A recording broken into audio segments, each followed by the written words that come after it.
Hello, my name is Bob Burgundy from Haroun News Network, that's HNN, and I've got breaking news for you. It looks like technology behemoth Apple is trying to buy Nintendo. Breaking news, breaking news. I don't know if the deal will go through. I have to ask a number of our strategic advisors here to help us out to find out if this deal in fact will go through. And so the first strategic advisor that I want to ask is an expert in economics management and strategy. He works at a consulting firm called McKinsey, and his name is Chip Patterson. Chip, what are your thoughts? Yes, thank you, Bob, for that introduction. This is an extraordinary deal, and I think it might make sense, but I'm not really sure yet. And so here at McKinsey & Company, we pride ourselves in advising the most incredible companies and government agencies in the world. And so by the end of this MBA degree program, my fellow classmates here will help me to analyze if this extraordinary deal makes a lot of sense or not. Thank you, and cheerio. Thank you, Chip. The next expert we're going to ask is a finance and accounting expert who works at an investment bank called MHS. So here at Morgan Haroun Sachs, MHS actually, we're going to do a really deep dive to understand the financial statements of, Nintendo and Apple. And I pride myself on being an amazing investmenters MBA degree program. Help me to build out the financials. And don't worry, I know a lot of us don't understand how finance and accounting works, but we will by the end of this MBA degree program. In fact, here's what we're going to do, We're going to figure it all out together. We're going to create the financial model, meaning the income statement, balance sheet, cash flow statement, etc. Different from Apple, but we're going to figure it out, And then what we're going to do is we're actually going to value the company using discounted cash flow, as well as price earnings multiple, price to revenue, and other metrics as well. And so that by the end of this MBA degree program, we will know how much Apple should potentially pay for Nintendo. Thanks, Bob. Back to you. Thank you, Gordon. Our next expert is somebody that knows a lot about sales, marketing, and communication, and his name is Stephen Ive. Stephen, you work at Apple. What are your thoughts on this deal? Thank you, Bob. I appreciate it. Thanks. It's going to be important for me to convince our board and shareholders to approve of the deal. And I'm not much of a presenter, but I know that a lot of my fellow students here in the Haroun Education Ventures MBA degree program are going to be able to help me to learn how to present much better in the SMC classes, that's sales, marketing, and communication classes, so that they'll give me advice, and together we'll be able to learn how to present to the board of Apple and the shareholders to convince them to the deal makes sense or if it doesn't. Thank you, Bob. Back to you. Thank you, Stephen. Our next expert is an entrepreneurship expert named Tony Shark. Now, Tony was about to sign an exclusive contract with Apple for his virtual reality goggles and his company, Shark Virtual Reality. Tony, is this deal still going through for you, or because Nintendo has a great VR product, does Apple no longer need you, Tony? And what are you going to do about this? Yeah, thanks, Bob.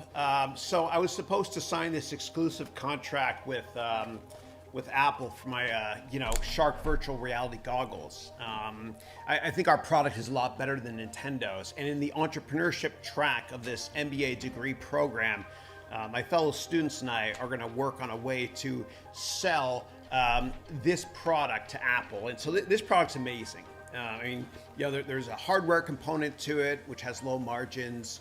And then there's a software component to it with media, which is where you stream it, and it's really high margins. We got a great product here, much better than anybody else in the market. And so, last thing I'll say, Bob, and thanks again for having me on your show, is that by the end of this MBA degree program, my fellow classmates and I will be armed with this, and we'll have what it takes to be able to succeed in business and take our careers to the next level. Thank you. Thank you, Tony. Our next guest is somebody off the street here, a random person I just met whose goal is to work at Apple. I want to ask you, from a personal growth perspective, how do you think you can get a job at Apple? So this guy's name here is Joe Jobs. How are you going to get that job?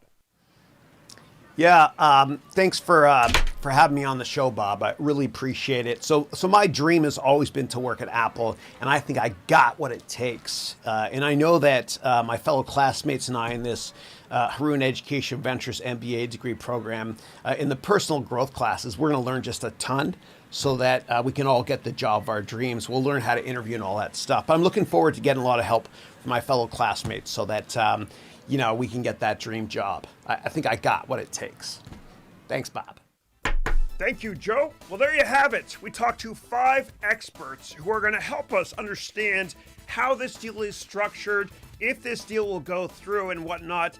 And by the end of this Haroun Education Ventures MBA degree program, you will all be armed with enough skills to understand from 5 different perspectives whether or not this deal makes sense. And those 5 perspectives are as follows: economics management and strategy, sales, marketing and communication, entrepreneurship, personal growth, and finance and accounting.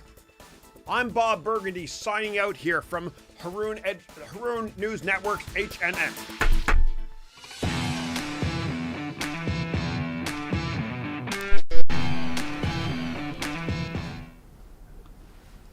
Good morning and welcome to our 159th weekly webcast. Now, if this is the first time you're joining us, welcome.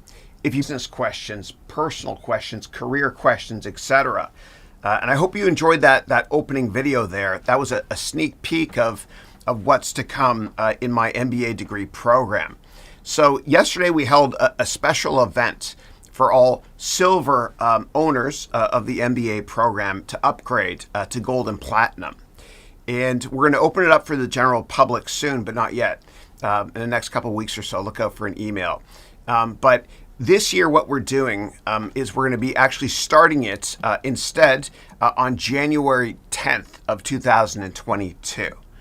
Usually we start it in December. We're starting this next crop January 10th of 2022.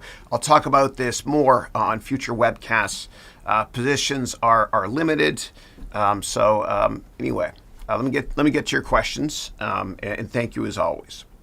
And for all of you that joined us yesterday on that massive Zoom webcast we had, where there was like 8 million people, that's me exaggerating, on the webcast, Brady Bunch style Zoom. That was a lot of fun, and thank you. And we have a 4K rendered version edited of that's uploading right now. And I'm actually in the process of uploading it myself here. I edit it myself as well.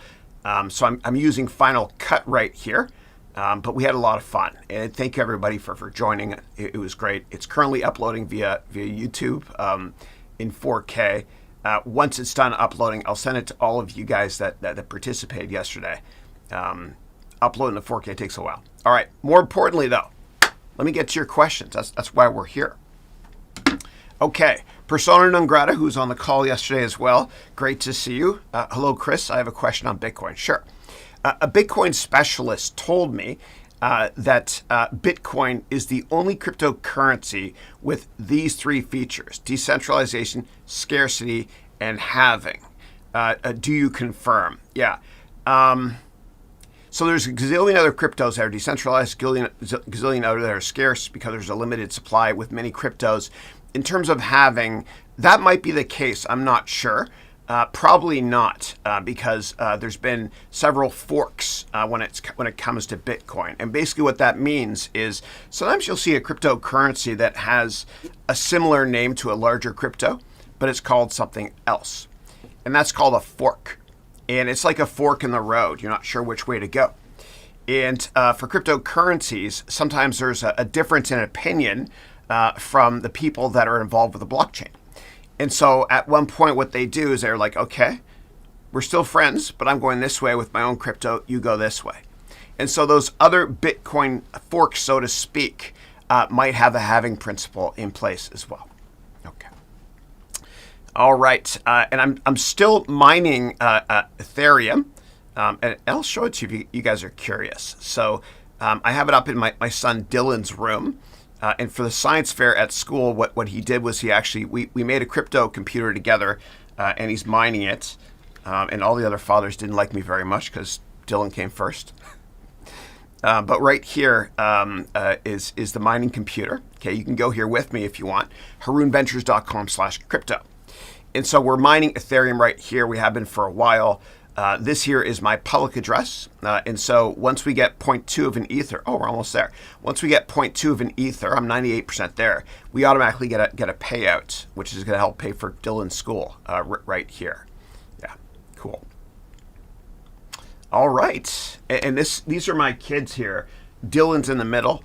I've got Matthew and I've got Andrew. And Christine said if it was up to me, the kids would be called Matthew, Mark, Luke, and John.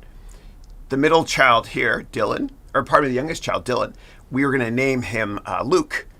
And what we did was we told the other kids here, Andrew and Matthew, we said, what do you think of the name Luke? And we want them to be part of it because we don't want them to be jealous of having a new baby brother. And so they freaked out. They said, I don't want a baby brother named Luke. I want a baby brother named Han Solo. So we went with Dylan instead, but Han Solo would have been a pretty dope name, as the younger kids say these days. Fact.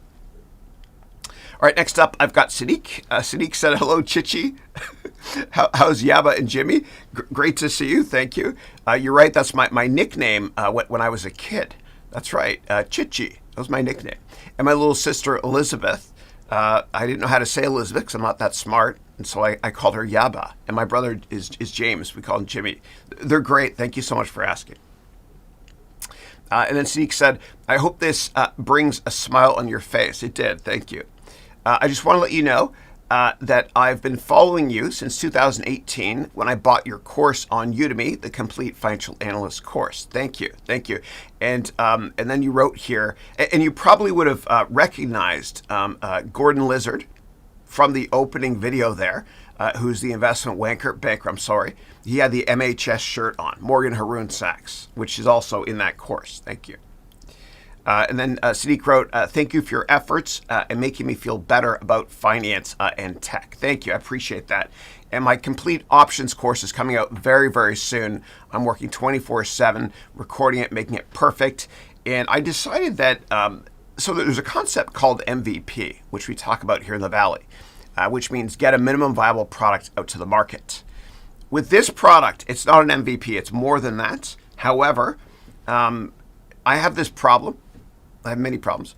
One of my problems is sometimes I try to go for perfection, and it makes me miss deadlines. I'm not going to miss this deadline. But Salvador Dali, a great painter, God bless me, passed away from Barcelona. He said, if you strive for perfection, you'll never reach it. And Reid Hoffman, who's the co-founder of LinkedIn, he's also a venture capitalist at Greylock.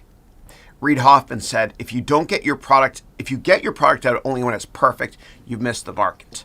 So it's coming very, very soon, I promise you. And in terms of advanced finance, I'm going to be teaching all of you. I have a gazillion new props as well. I have a lot of, I'm teaching you how casinos make money in part of the course as well, because casinos use statistics and they make a fortune from small bets, which is what option writers do. And they're also called option short sellers. And I'll explain this in much more detail in the course that's coming out very, very soon. You'll love it. You'll love it. Okay. All right. Next up, Sadiq said, you shared about how can I stream and the software to use. There's one more thing I want to ask. Sure, anything. How can I share my iPad screen while streaming and not my computer screen? Yeah. You can actually do it directly through your computer. There's two ways. Number one, you can use Wirecast or OBS, or you can use Streamline OBS, or you can use Twitch. And I use them all in my MBA program to show you how to stream as an elective. And what you would do is you would get the iPad and then you would add it here as a screen capture. Okay, and there's a way to do it using Wi-Fi. Once you get it set up, let me know. I'll tell you exactly how I've done it before. Another way to do it is you can actually download Wirecast Go. And it's supposed to be for iPhone, but you can download Wirecast Go on your iPad and stream that way, and it'll work. Yeah. Okay. Next up, I've got Vendel, who wrote, "Hey, Chris. Hey, man. What do you think about FaZe, which is an esport company going public in a SPAC deal? And when will there be an option course published?" Thank you. Yeah, option course is coming out any day now. In terms of SPACs in general, if you're curious about SPACs, I think IPOs are much, much better for many, many reasons. And what you can always do is you can always go to my website, harounventures.com, and at the top you can search for anything. And I've done over 10,000 questions live on YouTube over the past couple of years, including MBA office hours. And so what you can do is click here. Okay, here's a video on it, and I talk about SPACs in a lot of detail. Okay, or what you can do is search for anything, income statement, for example. And then once you're here, you'll see a couple tabs. 47 videos on income statements over the years here. And if you're in my MBA program, you can click here and then jump immediately to where I talk about that topic or any topic in general. So now that I told you where to learn more about SPACs in general, in terms of esports, I'm very bullish on the sector. I don't think I'm well versed in that company FaZe, but I do think it's only a matter of time until Twitch streamers and esports professionals online make more money than any professional athlete out there. Because if you're a professional athlete, you don't play all the time, and it costs a lot of money to get set up. Meaning you got to get the stadium set up, get all the fans in there, get all the TV rights, etc. And somebody else owns that content, like Major League Baseball as a corporation, for example. If you're streaming yourself online, of course, esports, nobody owns that content. You do. You do. It's a brilliant thing, and there's no setup costs. Right? It's an infinitely scalable business. And my son Matthew, actually, during COVID, he's a bit older now, he was forced to stay home like my other kids for about a year. And they couldn't go to school here in California for obvious reasons. And so what Matthew did, he's got a great attitude, takes after his mom, my wife, Christine. What he did was he actually started streaming. And he started streaming Twitch, not during school hours, I don't think, but he started streaming Twitch, and he actually did very, very well. He made a lot of money, and he bought all of his own equipment as well. And the streaming he was doing Clash of Clans, which is, of course, a great video game. He didn't do Fortnite because it's too competitive. And there's a guy named Ninja who makes $1 gazillion every year doing that. Ninja started teaching, actually, how to use Twitch on Udemy. And then now he makes a fortune streaming online. So it's only a matter of time until esports gamers make a fortune, and way more than professional athletes do. And as Seth Godin said, you already have everything you need to build something far bigger than yourself. You've got everything you need at home. All you need is a browser and high-speed internet access. All right, next question I've got here is from Kevin. Kevin said, "Good morning from..." hold on a second. I lost my spot. Hold on. When I get a lot of questions, it jumps sometimes. Okay. Kevin said, "Good morning from Lakeland, Florida." Good morning to you as well. "My parents spend half the year in Fort Lauderdale. They're snowbirds. The other half in Toronto. My favorite restaurant is in Lauderdale. It's called the Greek Islands. Please check it out. You'll love it. Best Greek food ever." Next up, we got Michael, who goes by the Aqua Hood. He's from the United Kingdom. Great guy. He grew up with Sacha Baron Cohen. In fact, and the funniest story he's got about him is that Sacha Cohen, growing up, the dude from Borat, was so generous all the time. And he used to give Michael all of his toys. And so Sacha Baron Cohen's mother used to show up and knock on the door at Michael's house in the United Kingdom and would say, "Can we please get the toys back that Sacha lent you?" Yeah. Michael, always great to see you, brother. Thank you. And thank you so much for the YouTube support as well. I see everything. Thank you. Andre is having a good laugh at my expense, I hope only, with the opening reel there I had of all those crazy characters. Yeah. So Andre wrote, "Good morning, Chris and everyone." Good morning to you too. "How do you study for an exam that deals with regulations?" Very easy. I'll tell you how in a second. Okay. And the way I'm going to answer that is I'm going to answer it so that it's generic enough of an answer to apply to everybody in this call. So I get over 50% of the questions right in almost all multiple choice exams without ever reading the question. And here's how you do it. And this works. So what you do is you got to think like a lawyer. and this is the only time ever you should think like a lawyer, unless you're a civil rights lawyer, then I love you. But lawyers try to contest everything. They argue with everything. Okay, so what I'm going to do is I'm going to create a pretend multiple choice exam. And this multiple choice test is going to have 4 answers. And I'm going to think like a lawyer and answer it correctly. And I promise you this will help you a lot. So this is called Vocal Zone. I take these tablets before I go live so I don't sound tired. So here's the question. The cover of the box that Vocal Zone ships in has 2 colors, black and red. And the color red is always red. Here are the answers. No, the color red might be a different shade of orange. That's A. B might be the color red is always red. C might be the color black here is always black. And D might be all of the above are right or wrong, whatever. So the correct answer is the one that says sometimes red, okay, or orange, whatever. And I know this is not a perfect example I'm trying here, but you can't use the word always or never in an answer because lawyers can actually argue it and say, well, if you look closely at this black, it's not always black. It can be a different shade of gray. And so the words always and never are wrong. The right answers are the wishy-washy ones. Whenever you see the word sometimes or on many occasions, that sort of thing. So if you do that, I promise you your scores will go up dramatically when it comes to multiple choice exams. So the words always and never are gone. The correct answers are sometimes and in many occasions. Think like a lawyer and you'll do exceptionally well in your multiple choice exams. Okay. And I know because I write exams now too for my students. Yeah. I know all the tricks. Okay. Next up, ARDF wrote, happy upcoming Halloween, everyone.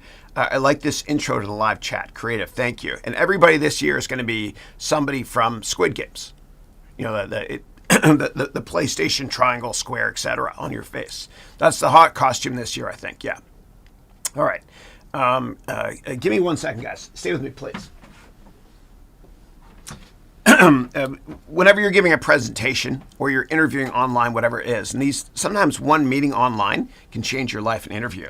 I have this product here, and I'm not sponsored. I never will be. Okay, but I have this product here called Throat 37, and opera singers use it. I'm not an opera singer, but it gets rid of the groggy voice. Give me a second.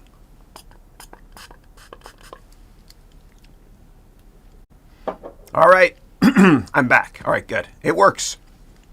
All right, next up, I got Manas. Manas, how are you? Is from India. He said, good morning, my dear mentor. Good morning, Manas. Gordon is back. That's right. Gordon Lizard was in the opening trailer today. Back to you, Bob, investment wanker. A great way to start webcast. Thank you. I appreciate it. And then Andre said, I love the HNN news. Thank you. Thank you. We had fun with that. And Matt Lacousse, my chief creative officer, did a wonderful job with it. Wonderful job. Yeah. And we used a green screen there as well. Now, when you use a green screen, you probably notice this. A lot of people use Zoom and use the green screen feature.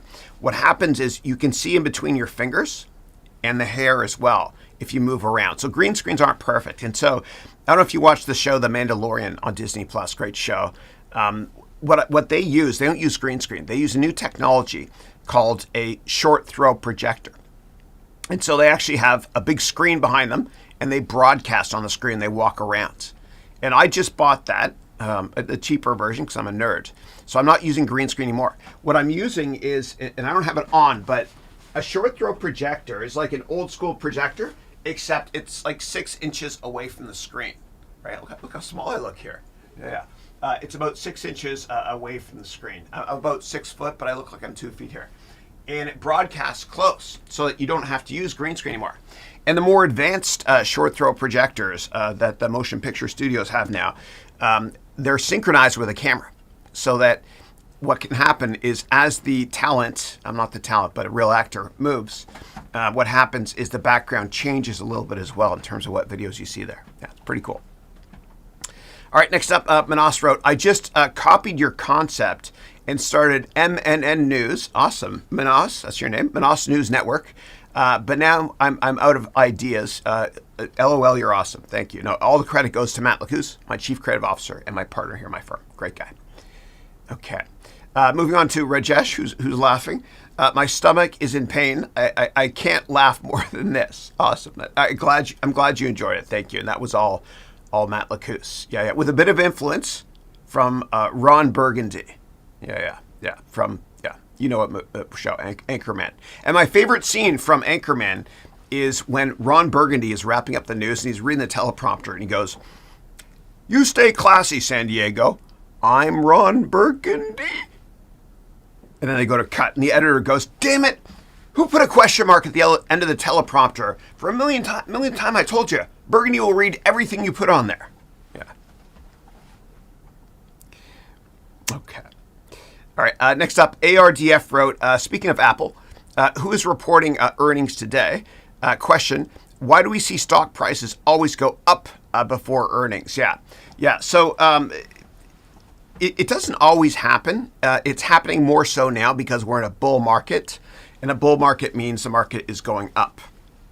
A bear market means it's going down. And the way to remember that, this is kind of silly, but if you remember the opening scene from The Remnant with Leonardo DiCaprio with the bear that was destroying him, bear bad. Bull market, you run with the bulls in Spain. Bull market, good.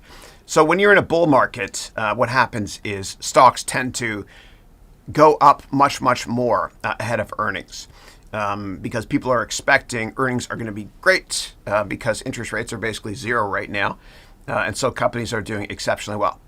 The opposite happens when you're in a brutal bear market. Sometimes stocks go down into earnings. And what a lot of people do is they look at options before earnings to see what the market is expecting in terms of future volatility after the company reports.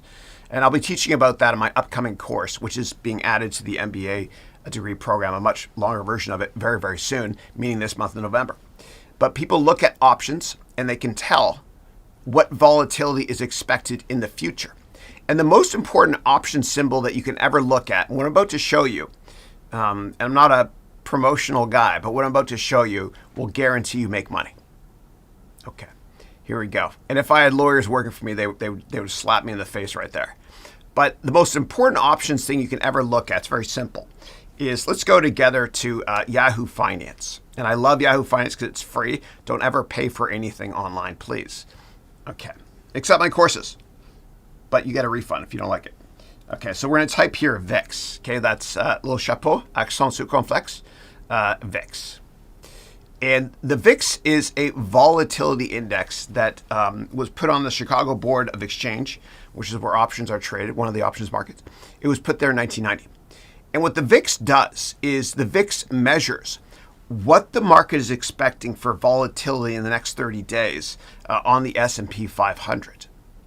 And so if I go here to full screen and we look at a chart of the VIX going back to 1990, let me do max here, okay? And every chart tells a story, and I'll tell you the story of the VIX here. This will be fun. All right, so the VIX was launched in around 1990, okay? And when the VIX goes up a lot, it means there's maximum fear. And this is something I teach about in my options course because when markets are volatile or stocks are volatile, it means there's a lot of fear out there. Okay, so let me run through the story here. So when you see a high number here, it means the market is crashing, and no matter what you buy stocks, it's going to feel like the world is ending. I don't care. You have to buy stocks. And I'll show you this in more detail. So let me scroll over here. So in 1990, when it was launched, we saw a bit of a spike here. Volatility went up. Okay, and the mark to buy stocks is when the VIX is 80. We're far from there right now. So I'm not a net buyer. But right here, the volatility spiked around December of 1990 because that was Gulf War I. There was a little bit of fear. Right, and then what happened was it spiked again here in 98 when we had the Asian financial crisis. You know, Asian markets were in free fall. Then we saw another spike here, 9/11, for obvious reasons.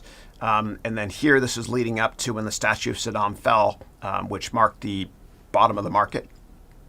And then over here in 2008, we were within 24 hours of bank machines not working, and we reached a level of almost 80. And of course, everybody was selling then.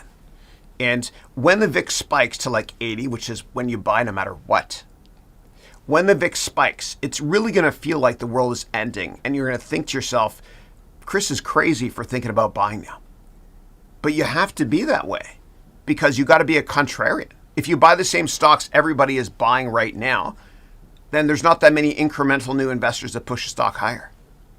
So you always want to be greedy when others are fearful, and fearful when others are greedy, as Warren Buffett said. And Warren Buffett also said, the New York Stock Exchange is the only store in the world where consumers sell stuff when it goes on sale. So we saw a spike right here. Okay, this here was 2008. Then we saw another spike, and this doesn't do it justice because it doesn't show you intraday. But intraday, the VIX here in March of 2020, intraday it went above 80.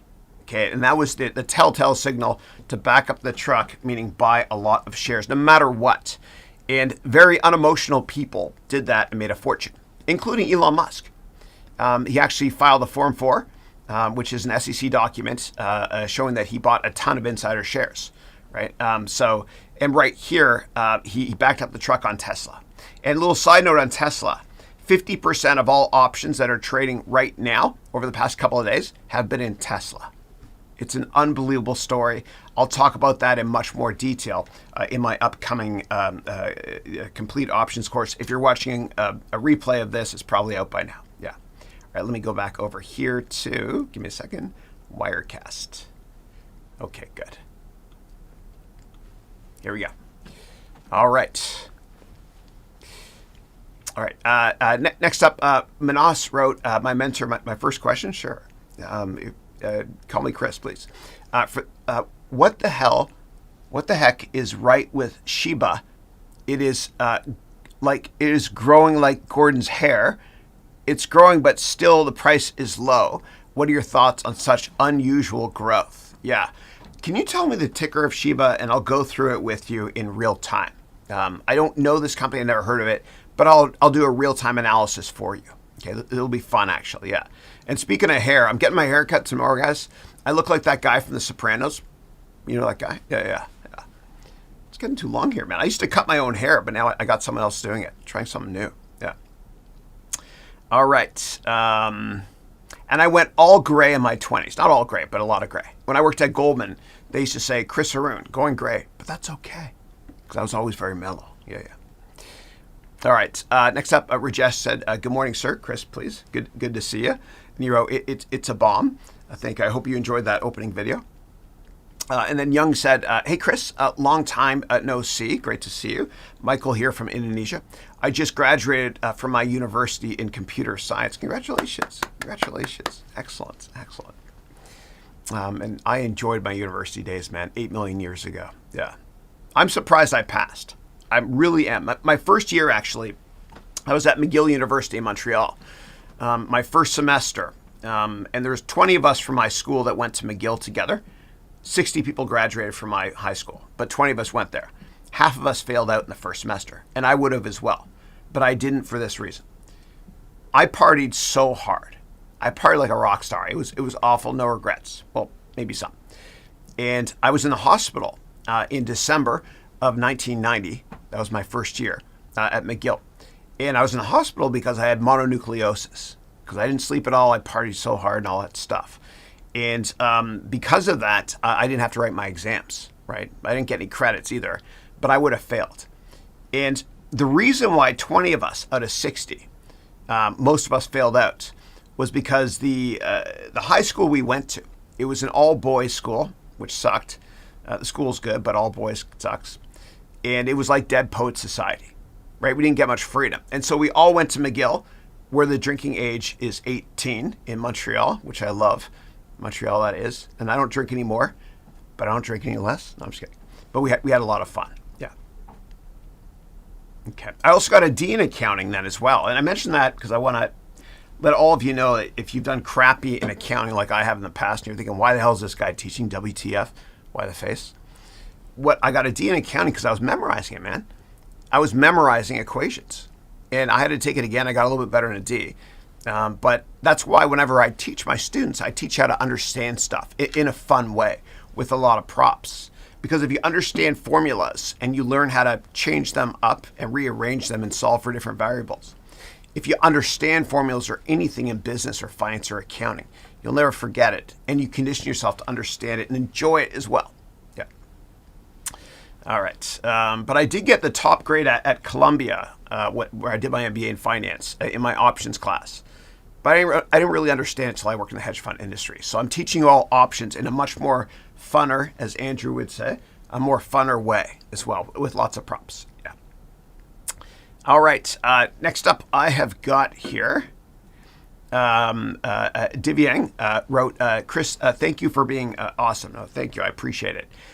Can you suggest how do you project planning and then how do you do them? Yeah. So what I do is I use an advanced daily planner that I provide my MBA students with as well. And so every single day, every weekday, not weekends, but on weekdays, I schedule everything. Okay. And if you want to get something done, you give it to a busy person. I actually have a much smaller, less sophisticated version I can give all of you right now if you want. So you go to Haroun Education Ventures, and I have tons of websites that I'll forward to here. HarounVentures.com/schedule. And this here is it's a PowerPoint download, okay? And it works with LibreOffice and all other PowerPoint types of companies. So I'll click here again, see if I can open it up here. All right, give me a second here. Resume. Yeah, it looks like I'm having issues with PowerPoint today. I had a big presentation yesterday that I used PowerPoint, it crashed on me. But you can go there if you want and download that file. If it doesn't work for you, email support@harounventures.com. But if you schedule everything the night before, I promise you get way more stuff done. And you all know what it's like. When you're on vacation or you take a couple weeks off of work, for some reason you can't even find time to go to the gym. If you want to get something done, give it to a busy person. Yeah. Okay. All right, next up, I've got Young, who wrote, I'm lost. What should I do now? I really like economics and cryptocurrency. What do you think I should pursue now? And you wrote, I really like coding with Swift, iOS native programming language. Yeah. What should I do? Yeah.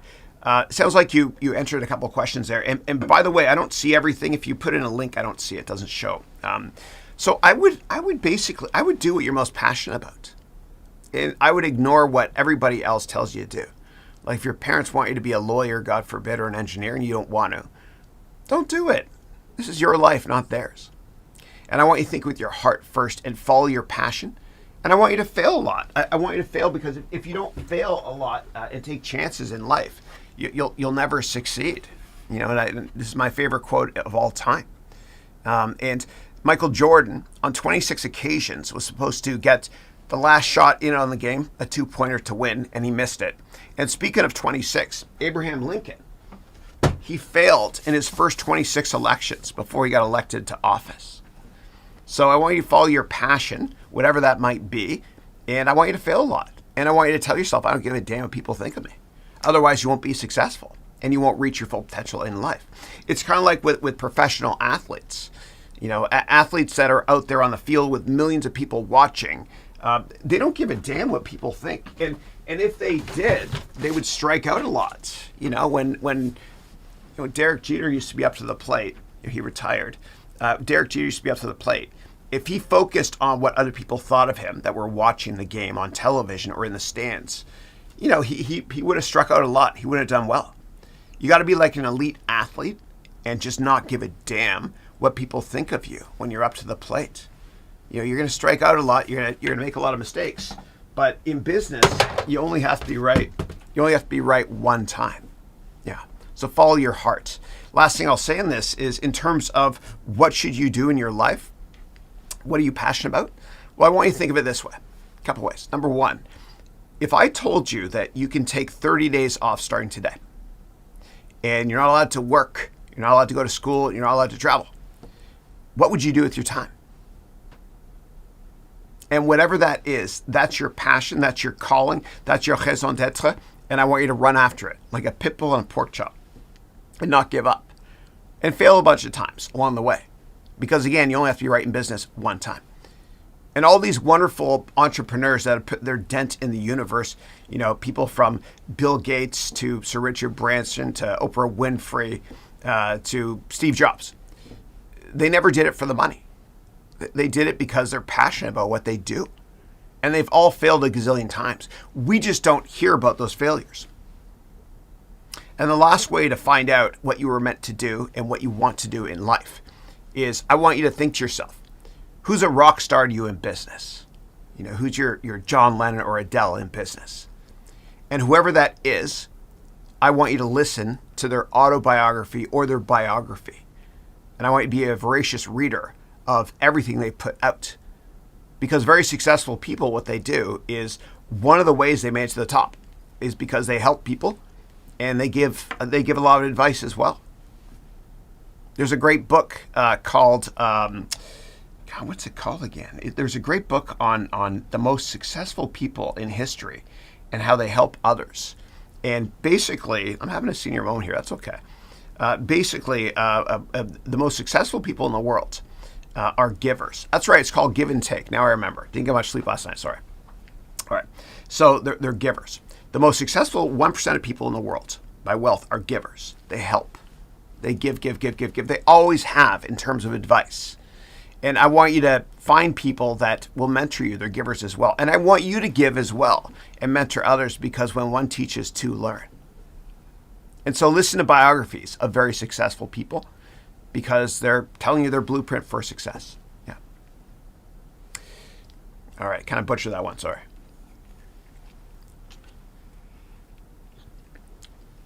Right, Manas wrote, my mentor, people are buying Shiba and burying them and going to extract in the future. I was confused and remembered your quote, if everyone is getting after something, then who's the incremental investor? You got to let me know what Shiba is. I'm so sorry. Yeah, I've been head down in this options course. And then you wrote, I want to ask you, how is eBay? Can somebody just flip things on eBay for time, as time passes, as a side hustle? Curious as you're a pro in eBay. Yeah. So the way I think about eBay, and it was, I remember the first IPO I ever saw, I was a grunt at Goldman Sachs photocopying back in '98. And Pierre Omidyar, who's the founder of eBay, he was on the trading floor when I was there at Goldman in New York. And at 10 a.m. one day in October, the company went public, and he took his girlfriend at the time. He had a long ponytail, it was awesome. He took his girlfriend, he kissed her, and the traders went nuts, and he became a billionaire there as he high-fived Meg Whitman, who was the adult supervision CEO that was brought in at the time. I use eBay a lot still. And the reason I do is because when I look around my house, if I see a video game just sitting there that I finished or not playing anymore, that's a depreciating asset. And so I'll put it on eBay and I'll sell it. And I've done this over and over and over again. My username on eBay is Haroun, Charoun. You can look it up if you want to. So I sell everything. I get rid of lots of stuff, and my kids do it as well. Yeah. And my kids, what I did was, the way that they bought their iPhones was they actually sold 200 iPhone cases each using eBay. And what you can do is you can go to aliexpress.com. You can buy stuff there and sell it over eBay, right? It's a great form of arbitrage. And I'll show you, it's a great little side hustle, actually, especially if you have kids and you want to teach them about the value of money. So let me go over to my browser. Give me 1 second here. All right, cool. So what you do is you go to AliExpress, and then you find products that you want to sell. Okay, now AliExpress is owned by Alibaba, of course. I hate these pop-ups, drive me crazy. Hold on a second. And what you can do is you can look for products that are really cheap here and sell them over. This dude here is, oh yeah, one of my students is looking into starting a cosmetics company. That's why, and I was helping her with it, Marin out of the United Kingdom. So what you can do is you can buy these products at a penny each, okay? And then you can sell them on eBay, for example, for $1 each. Sell them in bulk, and then you could pocket the difference, obviously. Now, when you order stuff from AliExpress to ship to your house, you can sell on eBay. When you order this stuff, it takes up to 30 days to get to you. So you want to kind of test out a couple samples first to see if they sell before you go long or buy a lot of this stuff. But my kids, that's what we did here, actually. We bought a lot of iPhone cases for next to nothing, okay? For example, here, that's an iPhone case. Hold on a second. But my kids, they sold 200 iPhone cases each using eBay, and they use that to actually buy they're iPhones. They're iPhones, right? So be careful of stuff that's got the logo on it. That's not ethical right there. But let's say this right here, liquid glass case for iPhone, okay? So this one here is a penny each, right? And if you order, say, I don't know, 1,000 of these things, and you sell them for a couple bucks each, and you charge the person that buys shipping, you can make a fortune. You can do well. So that's what we did anyway. So selling stuff on eBay is about arbitrage as well as selling your depreciating assets in your house as well. I recommend you do it, especially if you have kids. It's a great way to introduce them to business and make them understand the value of money. Last thing I'll say is my kids wanted to get an iPhone, and I don't want to be that dad that gives them, an iPhone at a young age. And so what I did was up on the fridge in my house, I had 3 pieces of paper, one for each of my kids. They're a bit older now. And on each piece of paper were 200 squares. And they had to sell 200 iPhone cases each using eBay. And I explained to them revenue minus expenses equals profit. And so they sold 200 of them at, I think it was $9.99 each. And the fees were $5, whatever, at eBay fees, etc. And we paid for shipping ourselves. And what would happen is whenever they sold one, they would print the label out on our printer, walk it up to the mailbox, put the case in, obviously, and turn the flag up on the mailbox. And they did that 200 times each and put a little X in a square on the fridge on their sheet each. And they made enough money to buy an iPhone, which was fun. Yeah. All right. Next up, Zoralina wrote, "Hey, Chris, I hope you're well. Likewise. Great to see you. How do I find that brilliant presentation video of yours where you're on top of the tower? I love the music." Oh, yeah. So that one might have been when I was in Brazil. If that's the one you're talking about, you can always just go to my YouTube channel and then just search for, I think that was a course of mine called the Complete Business Plan course I did a while back. But you just go to my YouTube channel here. And then what you do is you scroll down and then you'll find a bunch of courses. And then just find the one, the business plan course. And it's here. Let me show you one second. Okay. So I'll go through here real quick. Sorry about this, guys. Here it is, business plan course. So this one here, I think I recorded this myself in Brazil. And when I was in Brazil, this is all my footage here. What I did was I used my drone. I brought it there. They probably don't allow drones anymore. But I used it everywhere. And since I'm uploading something in 4K right now and doing this web stream, let me make the resolution here small so we can actually see it a bit. Yeah, it's not going to work. I don't know why. But anyway, if you watch this video, I'm up on the top of, there we go, right there. I'm up on the top of the, up here on the top here, seeing the beautiful Jesus Christ statue. Yeah. And if that's not what you're referring to, let me know, please. Thank you. Okay. All right, next up, Manos said, and I bought the music too. I had somebody compose it. Manos said, another question. Do I need a credit card to sell or flip things on eBay? Is a credit card an essential factor? Yeah, and I know in India, a lot of my students there don't have credit cards.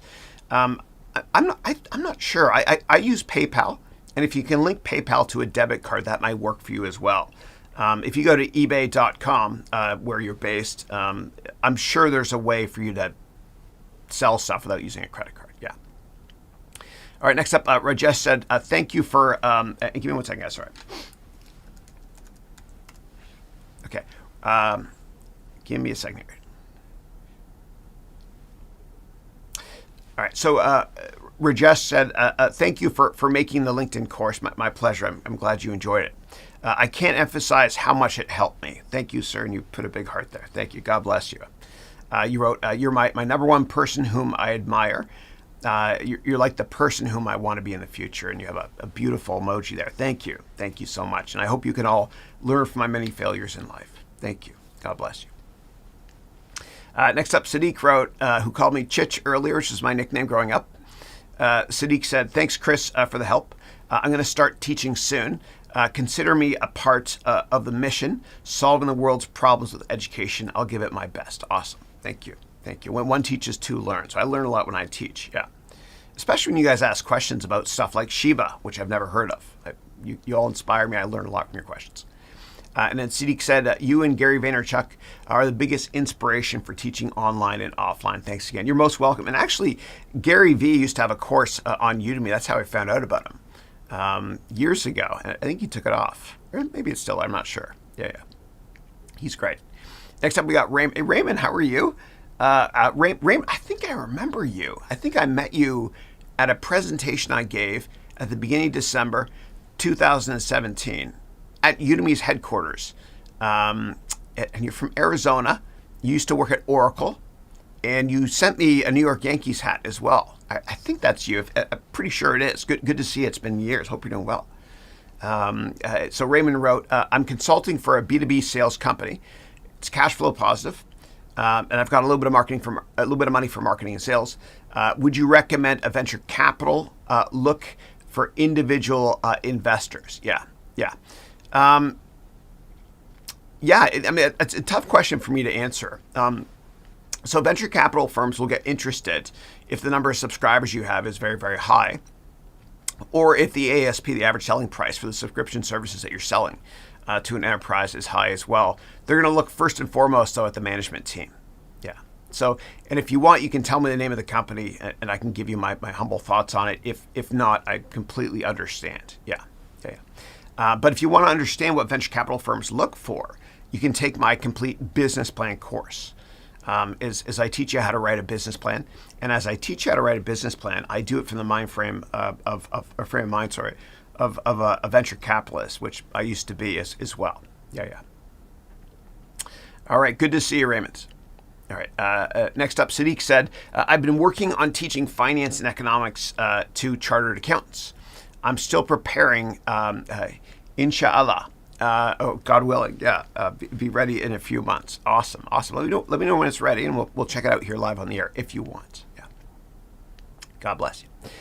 Next up, Kunal wrote, Chris, good morning. Good morning to you as well. Hope you're doing well. And Rajesh wrote, sir, please don't take much medical stuff, chemicals before live or anything. Try to take Ayurveda, which is Indian medicine, Ayurveda. My humble request. Hope it helps. Thanks. So what I take is this stuff here. It's called Vocal Zone, and it just helps clear your voice. That's all it is. And you can look at it online to see what the ingredients are. Sugar, glucose, bunch of other long Greek words. Or Latin words. I don't know what that means. Thank you. Yeah. Appreciate that. Yeah, and I'll have to look to see what's in this as well. Yeah. Okay. Thank you. Okay. And then Shadiq wrote, Inshallah means God willing. No, I know that. God bless you. And then you said if Inshallah sounded strange, it's because it's Arabic. No, I know it well. My dad is from, he's from Egypt. I know all that stuff. Yeah. And whenever it's Ramadan, my dad reaches out to me over email or text and says, make sure to say Happy Ramadan to all your students as well. Yeah. All right. Okay. Next up, Rajesh wrote, does the VIX work for Indian stock market too? Yeah. So the VIX represents the Standard & Poor's 500. It's how much volatility the market's expecting in the S&P 500 in the next 30 days. High volatility means fear, right? And if the market goes down a lot because of fear, then I usually do the opposite. Yeah, I usually buy when everyone else is selling. Yeah. In terms of the impact, I'm sure there's a similar metric for the Sensex, which is the Indian version of the index. I'm sure it's out there. It has to be. It has to be because India has a very vibrant, massive options market as well. Last thing I'll say on that is that when it comes to the VIX, there's a high correlation between the S&P 500 and the Sensex as well. If the global economy is doing terrible, then both of those respective markets will not do well. So I'm sure if you looked at the VIX and you saw that it spiked above 80, it would mean, and you can backtest this, I'm confident it's right. If you see the VIX is over 80, it means that Indian stocks are down a lot as well. Everything from Crompton and Greaves to Infosys, Satya and Wipro, whatever. All those great companies. And that's when you buy. Yeah. Okay. All right. Next up, Ed wrote, sorry, I'm still studying. I have just a little, I want to learn more. Yeah, no, ask me anything you want, please. And in terms of studying, I get my best work done first thing in the morning, always. That's because when you're fresh. And the best hack I have for everybody today is if you exercise all day long while you're working by walking at your desk, then what happens is it feels like you just woke up. And so I actually, underneath here, I have my treadmill, and I take about 20,000 steps a day. It's a little bit squeaky, sorry. I had to put WD-40 on it. But I walk at this speed, 3.7 miles an hour a day, all day long as I work. And I get 20,000 steps in. I've done close to 15 million steps in the past 2 years. Alexa, what's 20,000 times 365 times 2? 20,000 times 365 times 2 is 14.6 million. A lot of steps. And so I feel like I just woke up all the time when I do this. I get a lot of work done. I biohack a lot, as you know. And I've got this desk that goes up and down. It broke. So what I've got is this thing here. It's awesome. So I got this on Amazon. It's sturdy, and it's a desk, right? So you can lower it. It's really sturdy. It's unbelievable. But you can get this to go on top of your desk as well if you buy this treadmill I'm using here. And this treadmill, it's the cheapest one you could buy. Let me turn it off here. And it's cheap because there's no bars around the outside. It's just a treadmill you can throw under the couch if you want to. Yeah. So I recommend doing this. I promise you it'll help you out tremendously to accomplish much more when you're studying, doing work, whatever it might be. Yeah. And if you have too much noise in your office, you can always wear one of these things, pretend like you're on the phone, or you can get a little bicycle under your desk as well if you want to. That's quiet. All right, next up, Sadiq wrote, so if the VIX is about volatility, then how can it be used for options trading? If yes, then how? As much as I know, option traders bet on volatility. Yeah. So the VIX is basically, it's a stock you can buy. And it looks, I mean, it's got a ticker, which is VIX. And sometimes you have to put a little hat sign on it, which is shift number 6. It's accent circonflexe for people who speak French. It's a hat, chapeau. And basically, it just measures volatility for that one index. Think of it like buying an ETF, sort of, right? It represents a bunch of other things. Yeah. All right. Next up, Satyapal said, "Hi, sir. Chris, please. I'm preparing for the GMAT because my instinct is saying to me that the CFA will not give me my purpose. But at the same time, I feel the CFA is very important. Please help me to remove the confusion." Absolutely, yeah. So for those of you not familiar with the CFA, it stands for Certified Financial Analyst designation.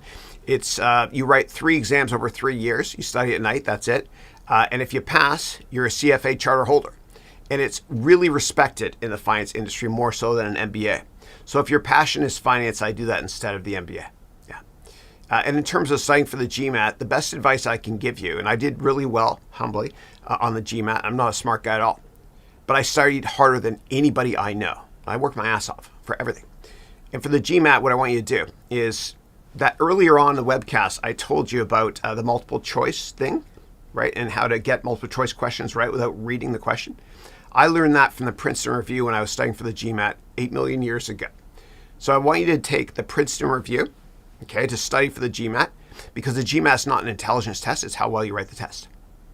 And the Princeton Review is owned by Kaplan, which is owned by the Washington Post, which is owned by Jeff Bezos. Yeah.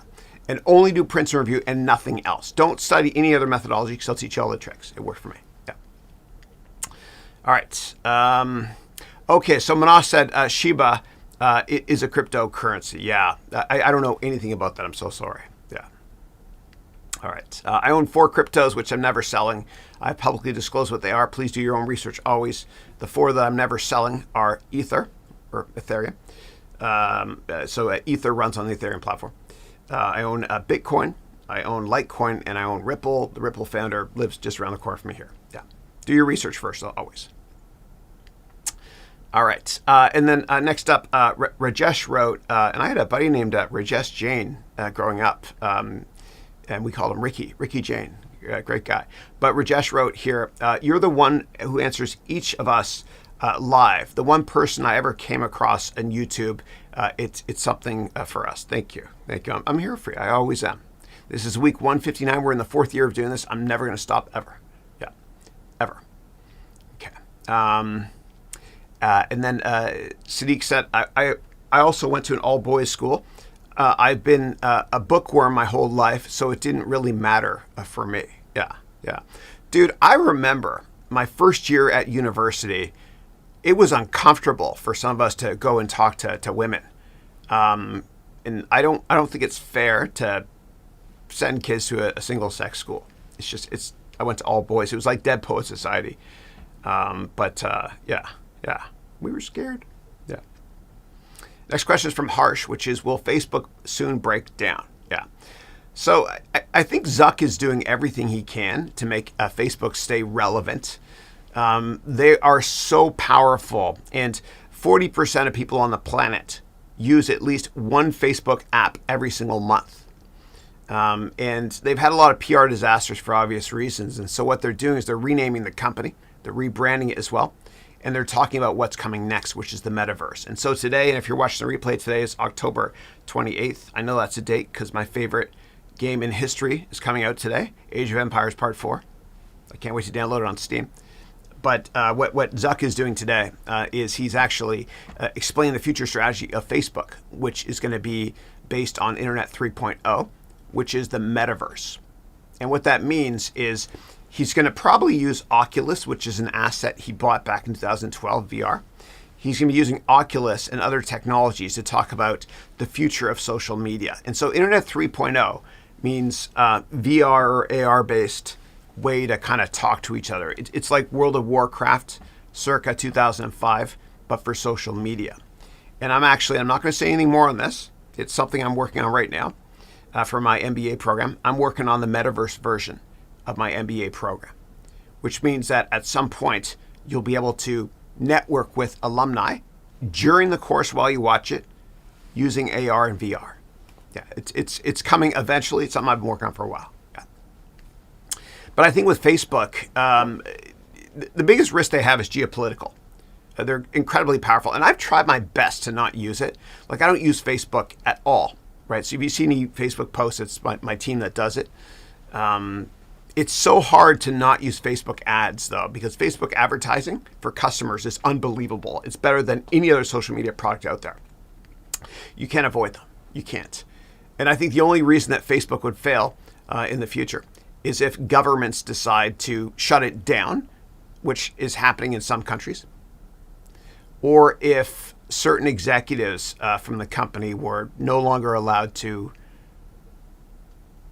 If the government stepped in, that's all I'll say right now. I don't want to go into more detail there, but you can read between the lines. Yeah. And we've seen certain Facebook executives testifying before Congress. If governments decide to shut it down or break it up or regulate it, that'd be the biggest risk for the company, which is why they're rebranding and changing everything about the company right now they possibly can. Yeah. But they're too powerful. And I think the problem with the U.S. government is that from an antitrust perspective, they don't want to break up these big tech companies one at a time. It's ridiculous. They're waiting so they can break them all up at the same time. And it's taken them way too long. And you've got, as Sasha Cohen calls it, the Internet Six. 6 big internet companies have way too much power. Way too much power. To thought police as well. They're basically brainwashing people with sponsored stories, and they're responsible for the bifurcation of American society. America's at odds now more so than any time in history, going back to maybe the 1960s. If you're a Republican, Facebook gives you ads and videos, sponsored stories, and makes you more Republican. If you're a Democrat, Facebook gives you stories, ads, whatever it is, sponsored videos, and makes you more of a Democrat. And so you've got the country at odds. And it's good to have differing opinions always, right? Like, even though I'm not an anti-vaxxer and I am vaccinated, I respect people that voice their opinion about not wanting to get vaccinated for religious reasons, whatever it is. I respect that. I respect different opinions. But Facebook is magnifying those differences, and it's not ethical at all. And I don't have to go into detail to talk about the Russian Russia meddling in our elections. And the book I'm reading right now is, Alexa, read me my audiobook. Getting your selection from Audible. Resuming This Is How They Tell Me the World Ends. Their salaries started Alexa, at stop. $40,000. Alexa. Less than half what their Alexa, engineering stop. classmates could expect Oh my to God, make hold in on one Silicon second. Valley. Alexa, Or please stop. We have a love-hate relationship. I love her, she hates me. But that book right now I'm listening to is called This Is How They Tell Me the World Ends. And it's by a New York Times, and it's not that negative. I know it sounds negative. But it's by this New York Times best-selling author that talks about cybersecurity and how governments are spying on each other and how we all have these IoT or Internet of Things devices in our houses that other people are hacking as we speak. It's kind of scary. But I think Facebook has too much power, which is actually mentioned in that book as well. And the government is waiting to break up all these big tech companies. They want to do them all at the same time. And I think that's highly illogical because it's too hard to fight an army of lawyers from 6 big companies, the Internet 6. I think they should start with Facebook and break it up immediately into a number of different companies. Yeah. That's the biggest risk for Facebook is geopolitical oversight. Yeah. All right, next up, Rawlings, who's from Nigeria, who's in my MBA program. Good to see you, Rawlings. Hope you're well. So Rawlings wrote, hello, Haroun Education Mentors family. Never you joke with the power of asking. It's worked for me on 2 different occasions lately. You have to ask. Ask and you'll receive. It's prophetic. It's been true since the beginning of time. And then you wrote here, I was turned down and I protested humbly. It's my style. And asked again, and my request was granted. Awesome. Awesome. Awesome. Yeah, you got to be a pit bull and a pork chop. You got to be relentless and ask over and over and over again. And when you're selling yourself or your company or you're presenting whatever it might be, you got to keep telling yourself, all I heard was not no. And when you do hear no, all you hear is not yet. Yeah. Yeah, we have a lot of special networking concepts we talk about and sales concepts in the MBA program. I'm very humbled and glad to hear it's working for you. Thank you. And with my kids, actually, from the second they were born, I always tell them 2 different sentences that they complete immediately. The first one is, I say you never, and immediately they say, give up. And then I follow up with, you always finish, and immediately they say, what you started. Yeah. Okay. And then Sadiq said, I need to get that Michael Jordan quote printed. Yeah. And you can go to etsy.com, ETSY.com, and order your favorite quotes and put it on the wall. And if a small expense or investment like that makes a difference for you every day, you look at it and it motivates you, then I think it's a worthwhile investment in yourself. Yeah. And then Rawlings said, Chris said to ask. Absolutely. Ask and you'll receive. It's prophetic. It's been true since the beginning of time. Yeah. You'll never get anything you want in life unless you ask. And that's the problem with a lot of people that, you know, are younger. They're in high school and they do well on tests and everything, and their parents are proud of them, and hopefully they're proud of themselves. Then they get into the real world. They get to university or they get to a big corporation, and they keep their head down. They do a good job, and they think, awesome, I'm doing well. I'm exceeding expectations. I'm going to get a raise and a promotion. And then they look around and they realize, why is everybody getting promoted and a raise faster than I am? And the secret is that those people that are getting a raise or a promotion, they meet with their manager one-on-one in private behind closed doors, and they ask them over and over and over again for a raise or a promotion. Nobody has ever made CEO or senior vice president in a company without asking many times to get that promotion. Same thing with dating as well. We all have that friend who's average looking that's got an incredible partner. And you're like, the matching principle doesn't apply there. How'd that happen? It's because they ask over and over and over again. Yeah. Okay. Next up, Rajesh wrote here, I'm from India, but right now I'm not in a position to enroll in your MBA course, so I opted for the Udemy 7.5-hour course for now. Yeah, and I think you're referring to a course I have on Udemy called an entire MBA in one course. Yeah. And then you wrote, but my goal is for my freelancing money, first thing, the MBA of yours. Yeah, thank you. I appreciate it. Thank you. And even if you don't take it, I'm always here every Wednesday or every Thursday forever from 8 a.m. until 11 to answer questions. Yeah. This is not just for students, for anybody. Yeah. All right, next up, Manas wrote, my mentor. I recently came to know that the Pirates of the Caribbean album music was made by Hans Zimmer. It is as awesome as any other Hans Zimmer album. I didn't know that. I love Hans Zimmer. And if anybody's on the call from Germany, thank you for Hans Zimmer. Hans Zimmer's the best. If I'm ever having a problem focusing at work, or if it feels like work and not fun for me, which is hardly ever the case, what I'll do is I'll ask Alexa or Siri to play music by Hans Zimmer. My favorite album of his, though, is Interstellar. Because when I listen to it, and I listen to classical music like that, soundtracks in the background, never ones with words, songs with words, otherwise I can't focus. But when I do that, I feel like I'm in this incredibly creative zone. Like I have horse blinders on or something. And we all set the soundtrack for our own lives. And so if you're having problems focusing or enjoying doing what you're doing, throw on one of these things or listen to classical music from movies that inspire you. It works. All right. And I've been listening to his music, the soundtrack of the movie Dune lately as well, the new movie, which is good, but a little bit slow. I don't know if you guys have seen it yet. I saw it on HBO online here. It's good, much better than the original version, but a little bit slow. And it kind of pisses me off because I know what Hollywood's trying to do with the movie Dune. They're trying to make a lot of money on it by taking that book called Dune and putting it into a number of different movies. And because of that, it's kind of slow. It's kind of like the movie The Hobbit, J.R. Tolkien, masterpiece of a book. I loved it. They split that up into 2 or 3 movies. And it drove me crazy. The first Hobbit movie, for like 8 million hours, they're sitting there in Bilbo Baggins' house. House, that's how we say it in Canada, just talking before they go to slay the dragon. Yeah. Anyway. All right.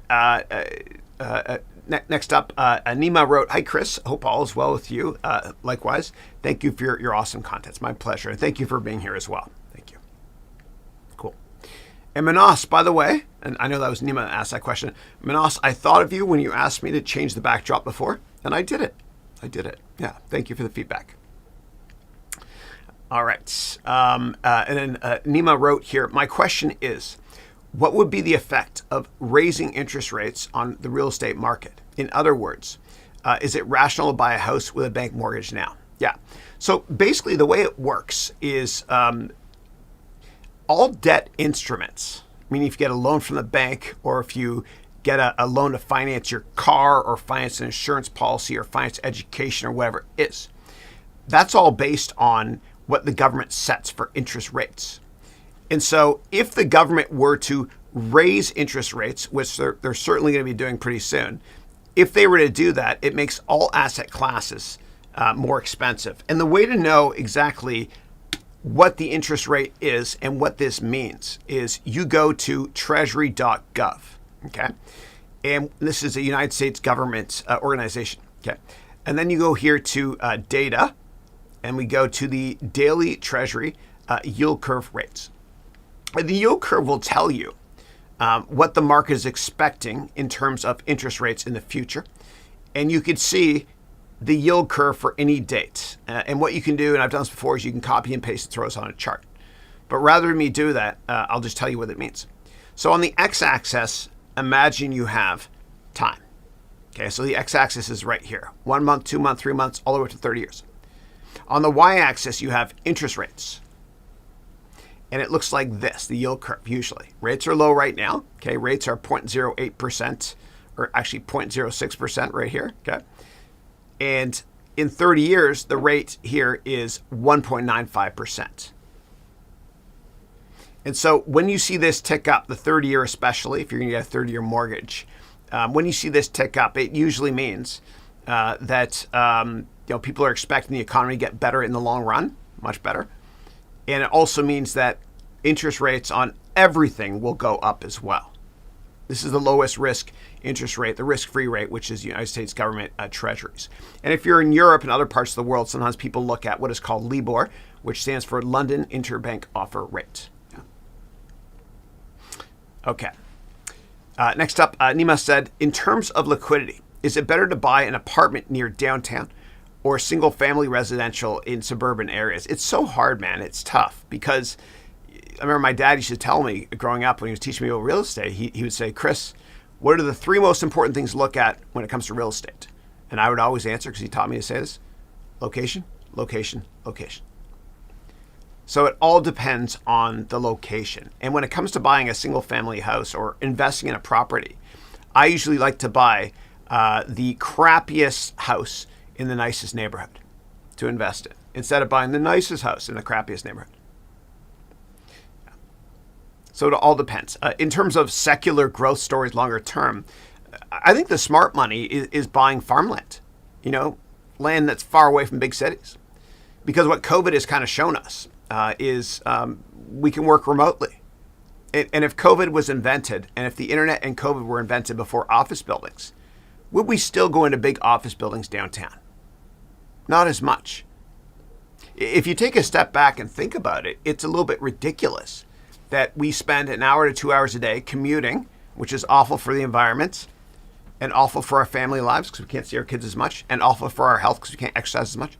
We spend 1 to 2 hours commuting every day to go into a city, right? You sit there in traffic, it's moronic, and you spend a lot of time getting up to your office building to work. And then you do it the same the next day, 5 days a week. That's 10 hours gone per week.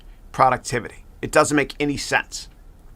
And so I think the business model of the future is going to be all telecommuting based, which is what we prove we can do when it comes to COVID, as long as it's a services-based industry and not manufacturing. And that's why I'm very bullish, meaning positive, on farmland or any real estate far away from big cities. Yeah. All right. Give me 1 second, guys. Hold on.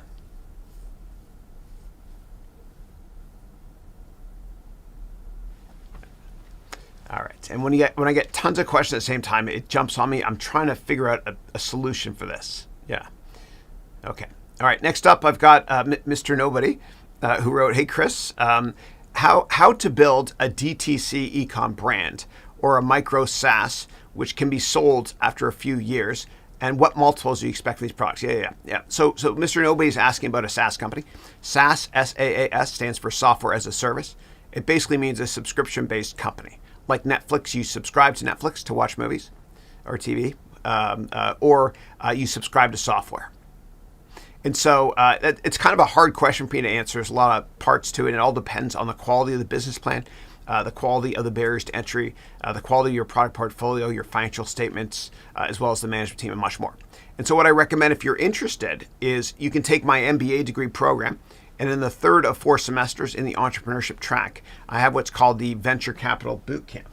And in the Venture Capital Bootcamp, what I do in the Venture Capital Bootcamp is, because I used to work in venture capital and I invested in a lot of companies from 500 startups and whatever. I've been on boards of incubation firms all over the world and stuff.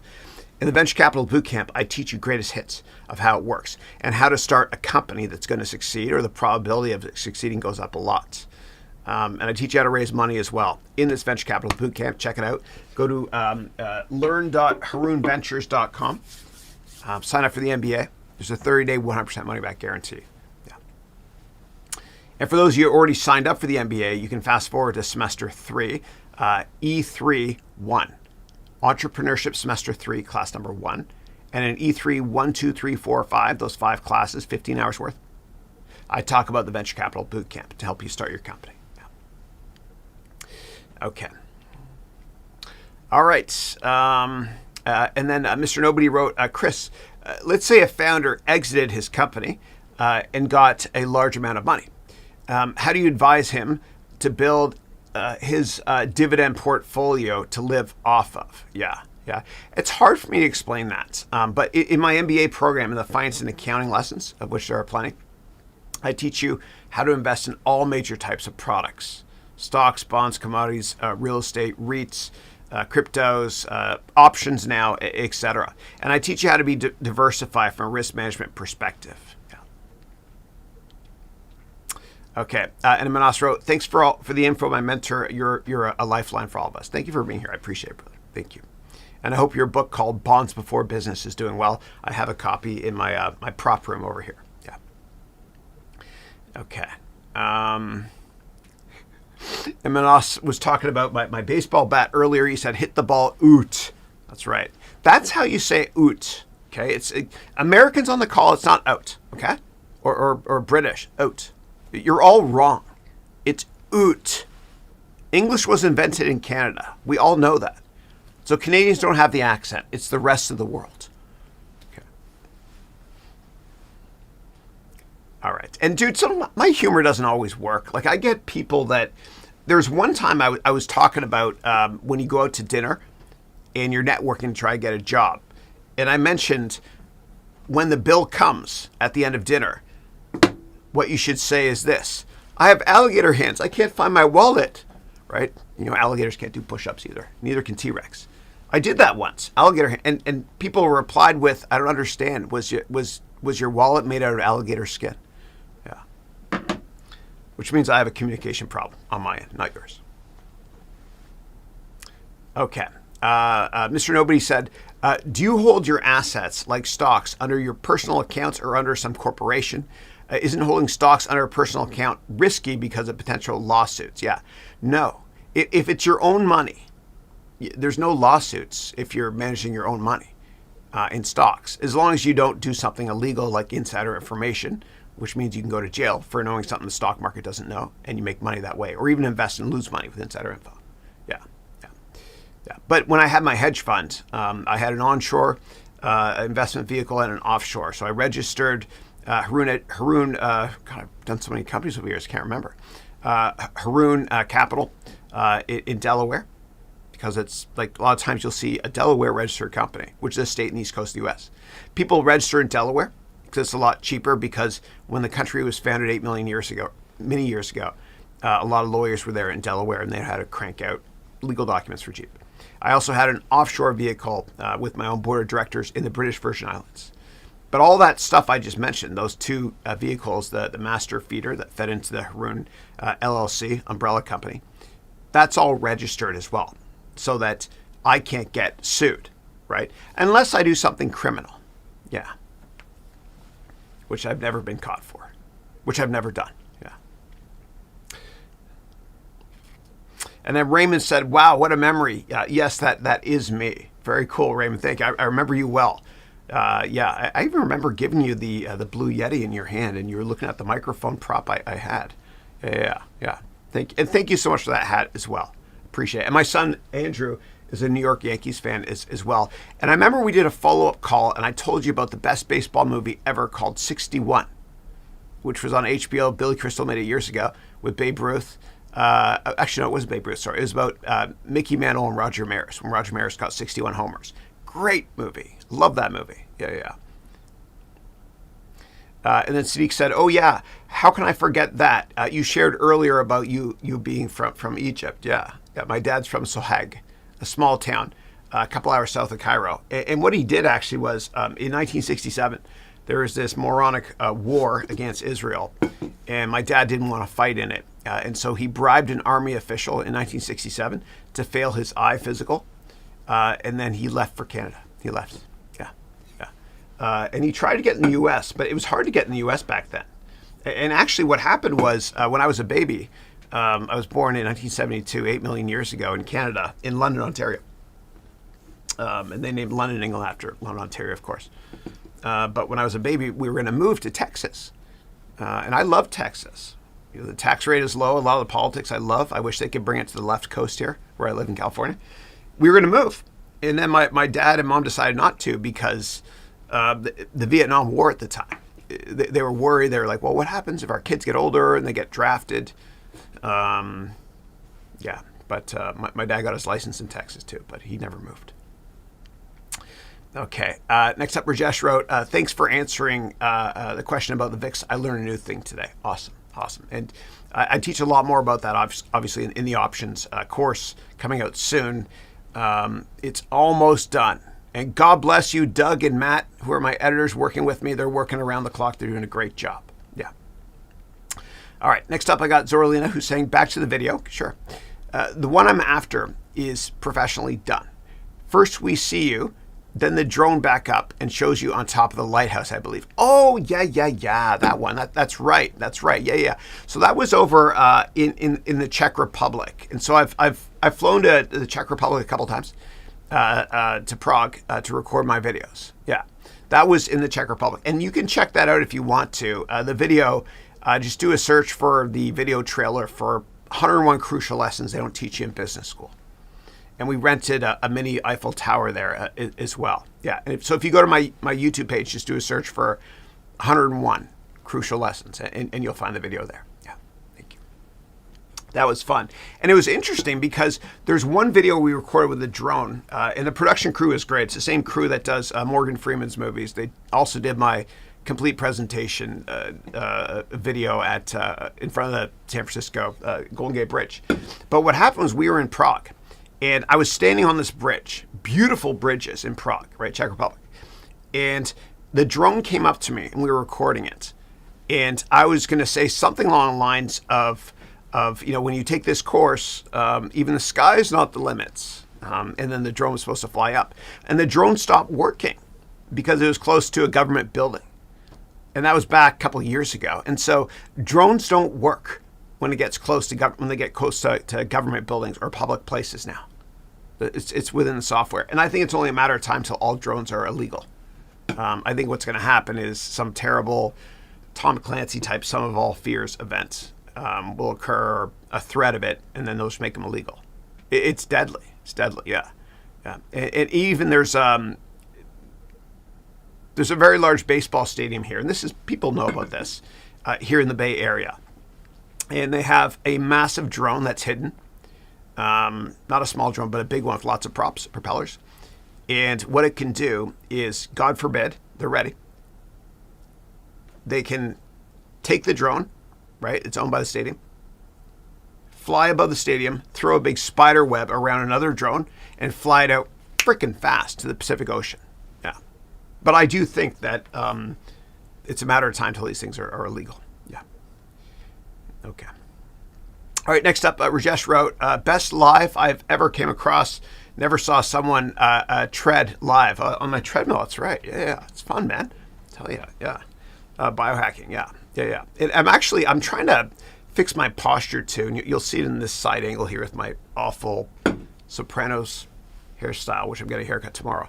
But what I've done actually is you can't see it, but underneath here, I'm wearing this thing that keeps my back. I'm trying to fix my posture.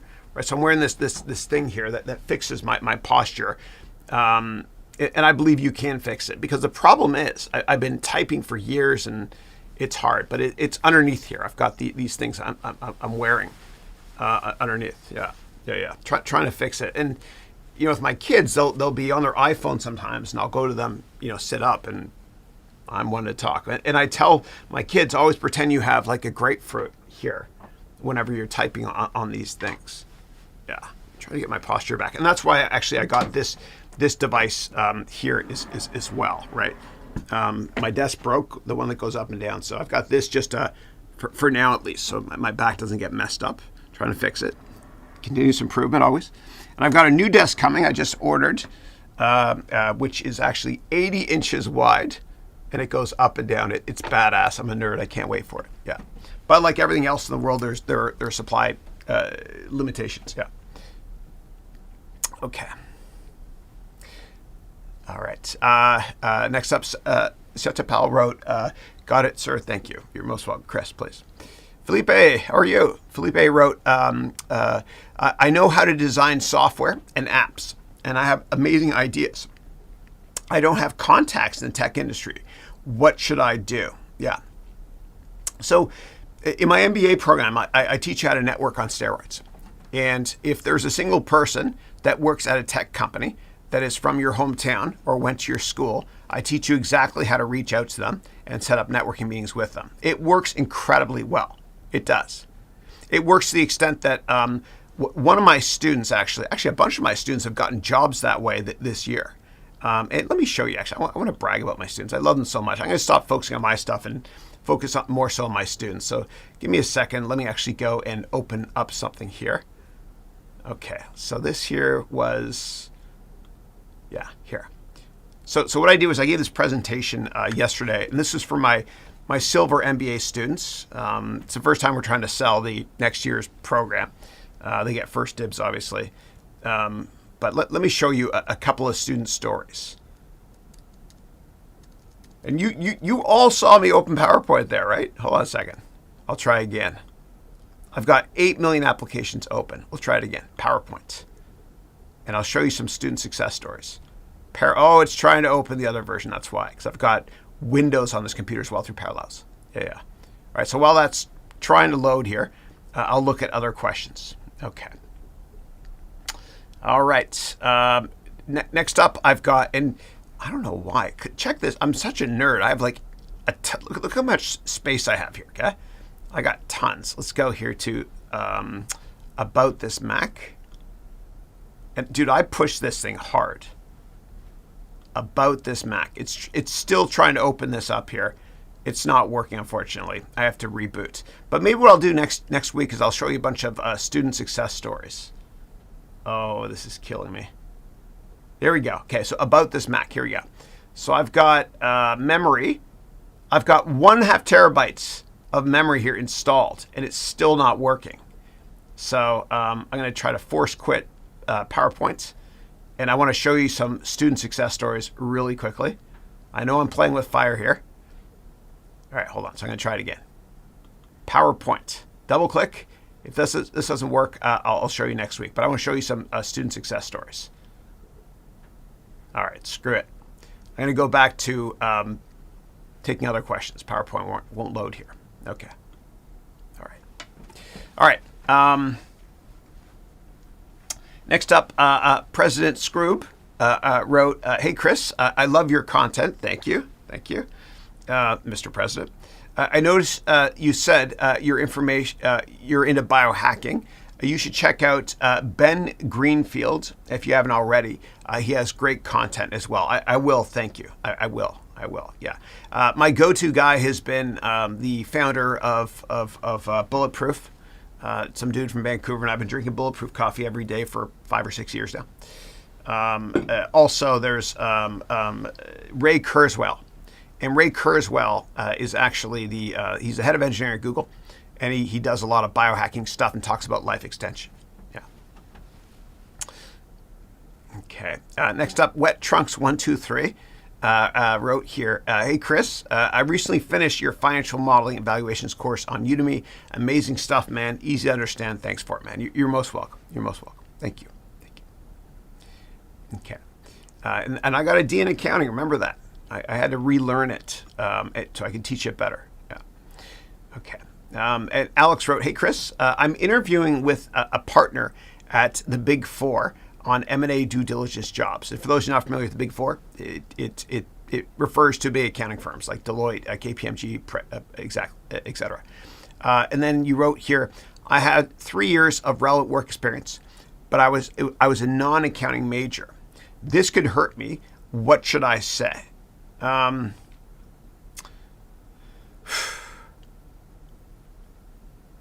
If you want, what you could do is you can take a bunch of courses at night online, and then just bring in the proof that your certificate of completion.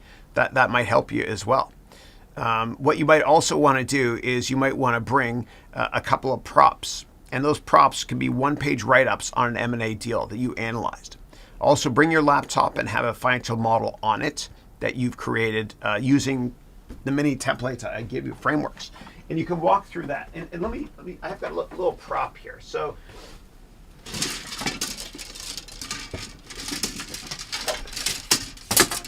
what I do is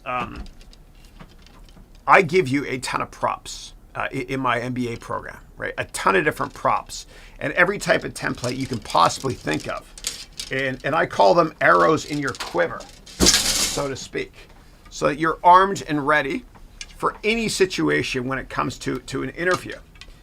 And a couple of the tools that I provide you with, are ways to write up your investment thesis when it comes to M&A. And I have tons of other templates as well in the program, tons of tools. So check out my program, download some of the M&A templates, and use them as well, because these are weapons you can pull out of your bag or your quiver, so to speak, that you can give during the presentation, like just the sample write-ups, or bring your laptop if you have one to show your financial model on a company. And this will assuage the concerns that the big four accounting firm this interview has about you not majoring in accounting and finance in undergrad. You're armed and ready. You have a bunch of templates you brought to your interview. Who does that? Nobody. How badly do you want that job? I provide you with all the tools you can download in my MBA program. Yeah. And we do a case study actually in the first semester on Facebook acquiring a couple of companies and Microsoft doing a couple acquisitions. And of course, we have a bunch of special guests as well that, and I'll show this for 2 seconds here, that talk about another big M&A deal. Hello, my name is Bob Burgundy from... So anyway, yeah. All right. And by the way, if you're curious about other M&A deals, if they're relevant, you can do a search on my website, Haroun Ventures, and I probably answered a question on it or made a video on it, and you can use the contents of that as well if you want for your interview, if it's helpful. Yeah.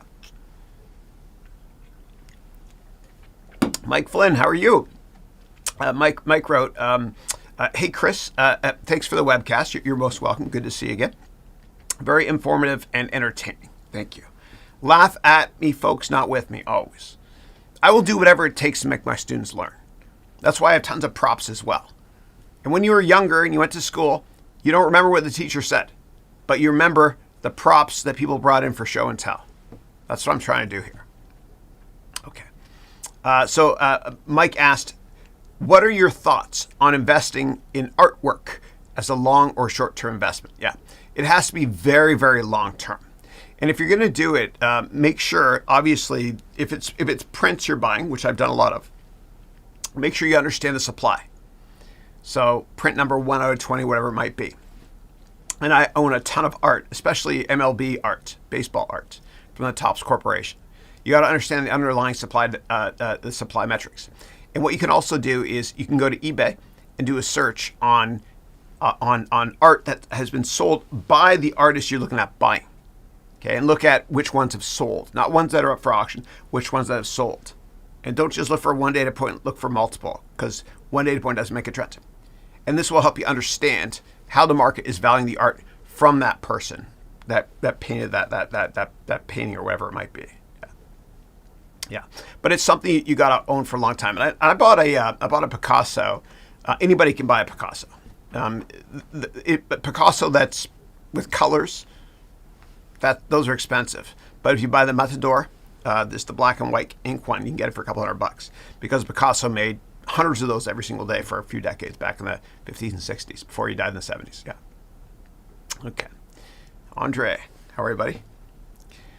Okay, next up, Wet Trunks 123 wrote, hey, Chris, do you think recruitment consultancy is a good career prospect? I have a company coming for a campus placement. Just wanted your view on it. I think it's a superb place to start a career because what is business? Business is about relationships first and product knowledge second. And that's a great way for you to expand your network. And a lot of the top venture capital firms, the executives started out in the recruitment sector as well. So I think it's wonderful, whether it's a Robert Half or a similar company. I think it's a wonderful place to start a career. Yeah. Your network's going to be amazing. And that's more important than anything else in business anyway. Yeah. I'd be all over that. Yeah. Okay. Next up, Gnome Vader wrote, what are your thoughts on the move to decentralized internet and blockchain?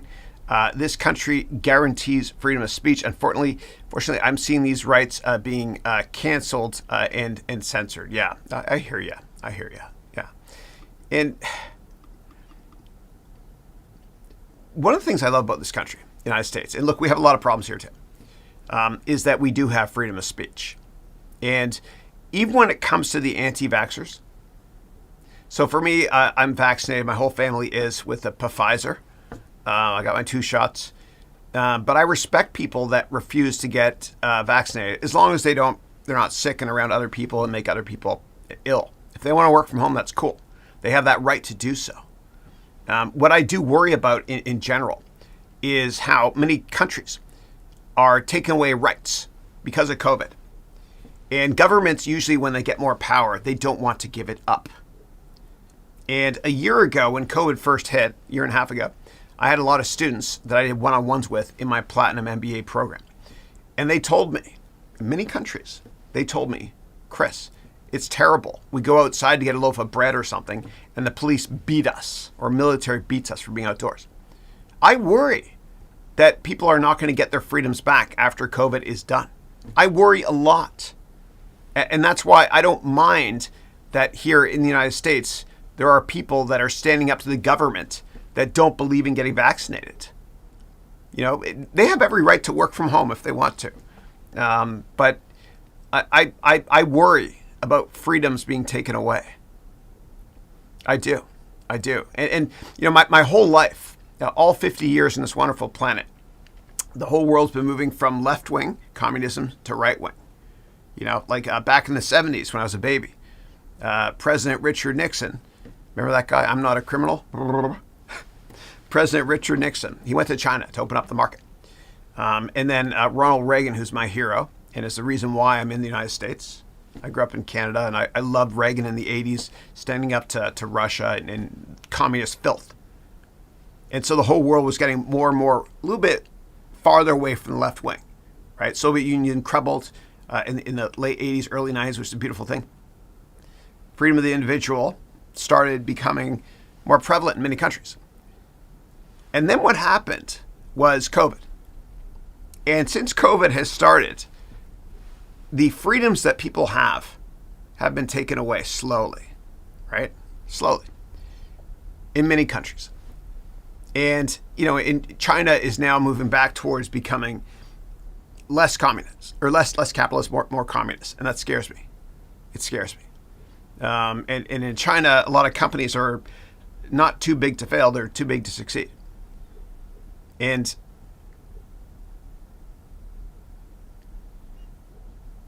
I think what happened in China was I don't think it was manufactured at all.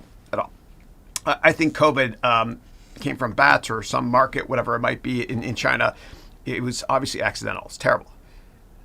But in Hong Kong, I don't know if you guys remember this, and I'm not a conspiracy guy, okay? I'm not one of those conspiracy people. But in late 2019, in Hong Kong, there was a lot of freedom fighters. People out there, you know, peacefully protesting. You know, like that dude in 1989 Tiananmen Square that stood in front of the tank. That guy's my hero. But there's a lot of people that were peaceful protesting for human rights in Hong Kong in late 2019. And that terrifies the Chinese government. Because everybody has these things. Everyone's a journalist. And what happened with Tiananmen Square is just the tip of the iceberg. Tiananmen Square uprising 1989. CNN was lucky to have a camera crew there. But in late 2019, you had all these peaceful protesters, my heroes, in Hong Kong. And what happened was everyone forgot about that. How do you make these protesters go home? Well, you can say there's this awful virus, and so everyone should go home. And I'm not saying it was manufactured. It wasn't all. But I think that was kind of an excuse to get people to go home and stop protesting. And there's a lot of companies, actually, that censor what they have on their websites in China, which is not fair. And I'm so glad that Microsoft pulled out of China with LinkedIn. That's the last social media network that's gone. Yeah. And all over the world, you know, people have been losing their rights. And people have been standing up for their rights as well, like in Australia, for example, United States, and a lot of other countries, but not enough countries. And so these rights are being taken away. And it terrifies me that once COVID is over, that in many countries they're not going to get these rights back because, as I mentioned earlier, governments, when they get more power, it's human nature, they don't want to give it back. It's just human nature. And so, you know, as a kid, I was a Republican in Canada, like Alex Keaton. I came to the States and I can vote, and I'm like, I don't think I'm Republican. Am I Democrat? I don't think so. It depends on who's running. I'm a little bit more of a libertarian now. I believe in freedom of the individual. I believe that any of my students can accomplish anything, regardless of where they live. And that's why I despise what's happening in some parts of the world now when it comes to the number of freedoms we have being taken away from us.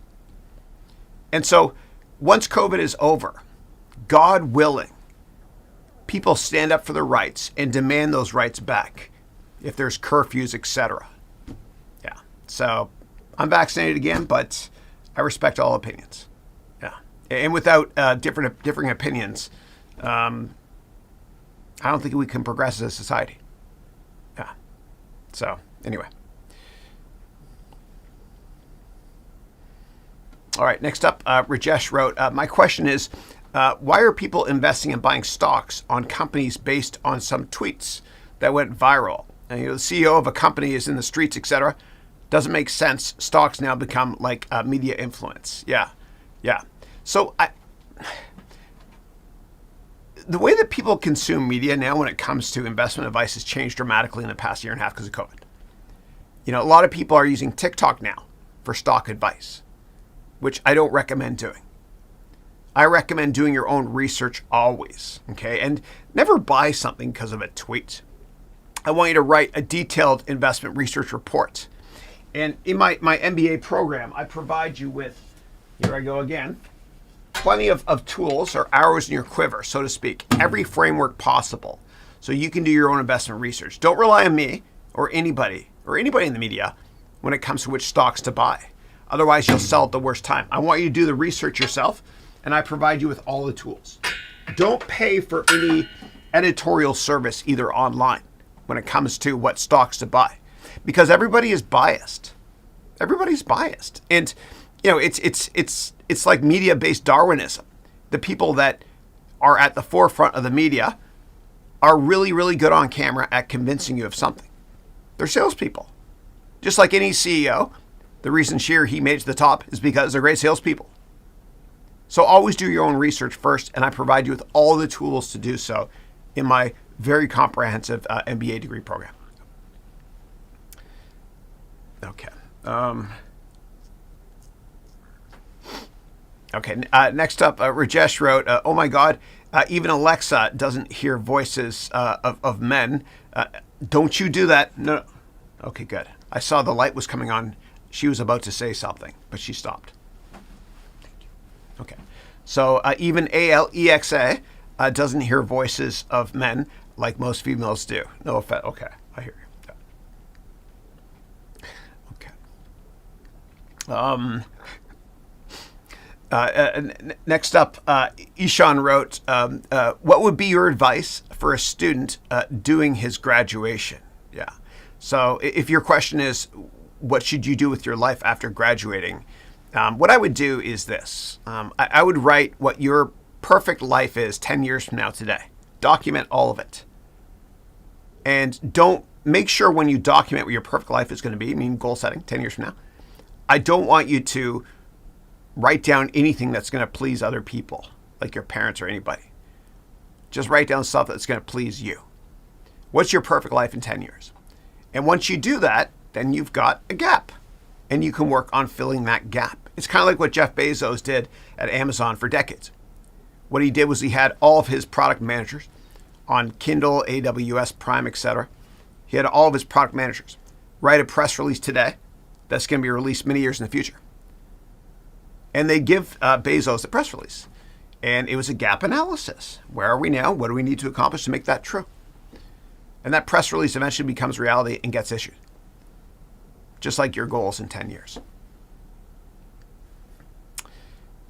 Okay. And then Rajesh wrote, your parenting stuff is great. Something to learn from you beyond these. Just a 22-year-old speaking. Oh, to be 22 again. Yeah. And thank you for that emoji as well. Thank you. Jose, how are you? Jose, great to see you. Jose graduated from my Platinum program last year. He's from Venezuela originally. He moved to New York City. He worked in the payments industry. He kicked ass during COVID as well. He did a great job last year of networking online using Zoom to get customers. He's since moved to Texas with his wife and daughter, which is a smart move because taxes are low. And I'm starting to like a lot of the politics too. Yeah, not all of them, but a lot. Yeah, anything to do with freedom of the individual. Okay, Jose wrote, hi, Chris. So glad to be here. I'm eager to meet you at our graduation. Awesome. And for those of you in the Gold and Platinum program, meaning ones that have graduated last year or this year, or ones that sign up for next year's Gold and Platinum program, I'm having an in-person graduation/annual alumni event here in the Bay Area on December 18th. I'd love to meet you if you're in the Gold and Platinum program. I rented an entire museum. It's going to be fun. You can have lunch on me. We'll spend the whole day together as well. It's going to be awesome. Awesome. And I didn't know you were coming, brother, but I'm looking forward to meeting you. I hope you bring your wife and daughter too. If you can't, that's cool, but looking forward to meeting you as well, brother. She wrote, I'm eager to meet you at graduation. Also, I'll be sending a video soon this week. Thank you for that. I appreciate that, brother. Thank you. And thank you for support on Twitter as well. You're the best. And then the question you wrote here is, what do you think about NFTs and what to learn to build skills for the market? Yeah. So when it comes to NFTs, you always go to my website, harounventures.com, and do a search. I'll show you. This will be fast, I promise you guys. But I've done a ton of videos on it, and I'll talk about it now as well. But I mentioned this because I did a lot of, had a lot of slides, and it was very methodical as well. And actually, not that I try to make a lot of money with my YouTube videos, but this one here has made a lot of money actually. Yeah. It's through ads and stuff.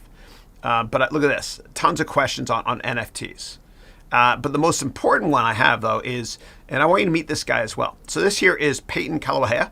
He's one of my MBA students this year in the Platinum program. He's amazing. He's based in San Diego. He's in the U.S. Navy. He started a couple companies. He is the thought leader now when it comes to NFT. So you can go to my website, click on these videos if you want to. Or what you can do is you can go to Peyton Kalahea's website here, which is gamereport.io.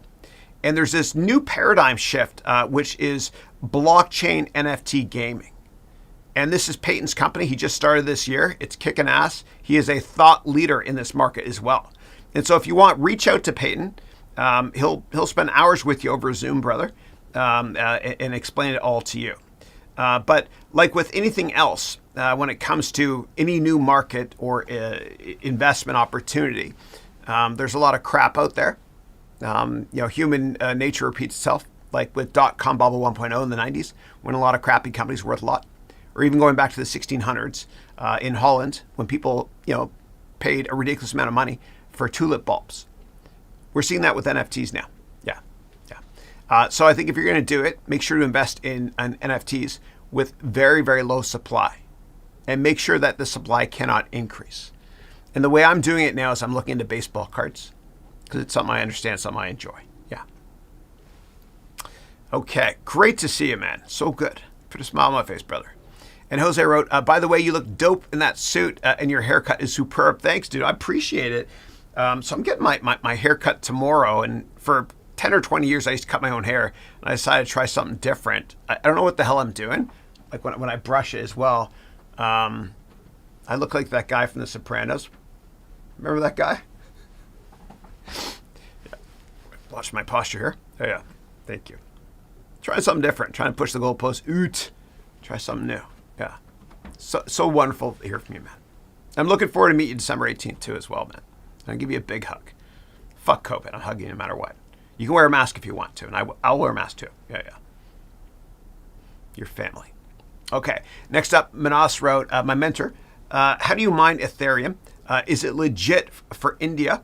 And what about the electricity or the laptop needed? You're awesome, and the backdrop is awesome too. Thank you, Manas. And Manas, I changed this for you, man. You mentioned a couple weeks ago you wanted to change, and asking you'll receive, brother. So the way that you mine Ethereum is, or mine anything for that matter. People used to buy these, they're called ASICs, which are these, it's a computer that does one thing really well. And so I used to buy these ASICs products where basically I would mine Bitcoin and other cryptos as well from home. Then it got really competitive. And so what I did was I actually, if you can't beat them, join them. So I joined a pool. And the way to join a pool is as follows. And I'm mining right here live. So I'll show you. Okay. So you can go to nanopool.org. Okay. And nanopool.org, it's a place where you can actually mine a bunch of different cryptos. And what you do is you download the software. Okay. And I guess through Nanopool, you can mine these bad boys here if you want to. And so what you do is, let's say I want to mine Ethereum. Then what I do is I download, the Nano Miner software, okay? And then after I download the software, okay, on Windows, after I download the software, I configure the miner, okay, which basically I feed in a bunch of parameters as well, right? Like I'll basically say, mine from here, here's my public key, that sort of thing. So I'll show you. So after I downloaded the software, and you can get it from GitHub as well. After I download the software from Nanopool, then I'm mining. And basically you have to build your own computer from scratch, which I teach about in my MBA program. It's all updated as well, how to do all this stuff. And it's mining at this hash rate here. And eventually we're going to get that much, whatever, and it'll be sent directly to my my Coinbase Ethereum wallet as well, so I can cash in and make money from it. In terms of cost of electricity, it depends what the cost per kilowatt hour is. Usually you want the cost to be under 12 cents per kilowatt hour, but like everything else in this world, prices of everything are going up. I have solar panels on my roof, and I had for years. So for me, electricity is basically free. But yeah. So, but if you want to make your own computer, you can take my MBA degree program, or what you can do is there's plenty of links in the MBA program to tell you where to go to create your own your own computer. And there's PC Part Picker. Let's see if that one's still around. PC Part Picker. Here it is here, yeah. So what you can do here is you can actually download guides that are already made for you, builds, and then buy the products there. Or what you can do is you can actually build your own. And when you build your computer, basically, and I teach you this stuff in my MBA program in a lot of detail, what happens is once you select the CPU, which is the brain of the computer, and the memory and the storage, all this other stuff, when you select it all here, this website will tell you if each product is compatible with each other or not. So for example, let's say I bought this Ryzen, which is overkill, because it's it's overkill, because you need a really cheap processor when you're mining cryptos. What's more important actually is the GPU, the graphics processor. So let me grab another one. Let me go down here. Whatever, I'll grab this one here. I'll add this guy here. Okay, great. So we added this. So here it is here. Then what we do is we're going to select a motherboard as well, which basically is like the skeleton infrastructure that holds the body together or the computer together. So let's say we add this one here, and I explain this in much more detail. Oops, this is not compatible. Okay, so I'm going to get rid of that, and I'll get another motherboard, right? I'll pick a random one here as well. Let's see here. Let's go to this one here, whatever. There we go. So this one is compatible, and you can buy it on Amazon or whatever. And this is how this website makes money through affiliates. Then you choose memory and you do all this stuff, and then eventually you order all of them. And I explain in my MBA program how to put all this stuff together. But I also talk about kilowatt per hour to see if it makes sense for you to do this at all. So you want to make sure the kilowatt per hour where you live in India is low enough, right? Like 12 cents or less, for example. Okay. And you also want to make sure if it's legal or illegal based on where you live to do this sort of thing. I don't want anybody to get in trouble. Yeah. Okay. All right, next up I'm getting hungry. Let me get some breakfast here. Hold on a second.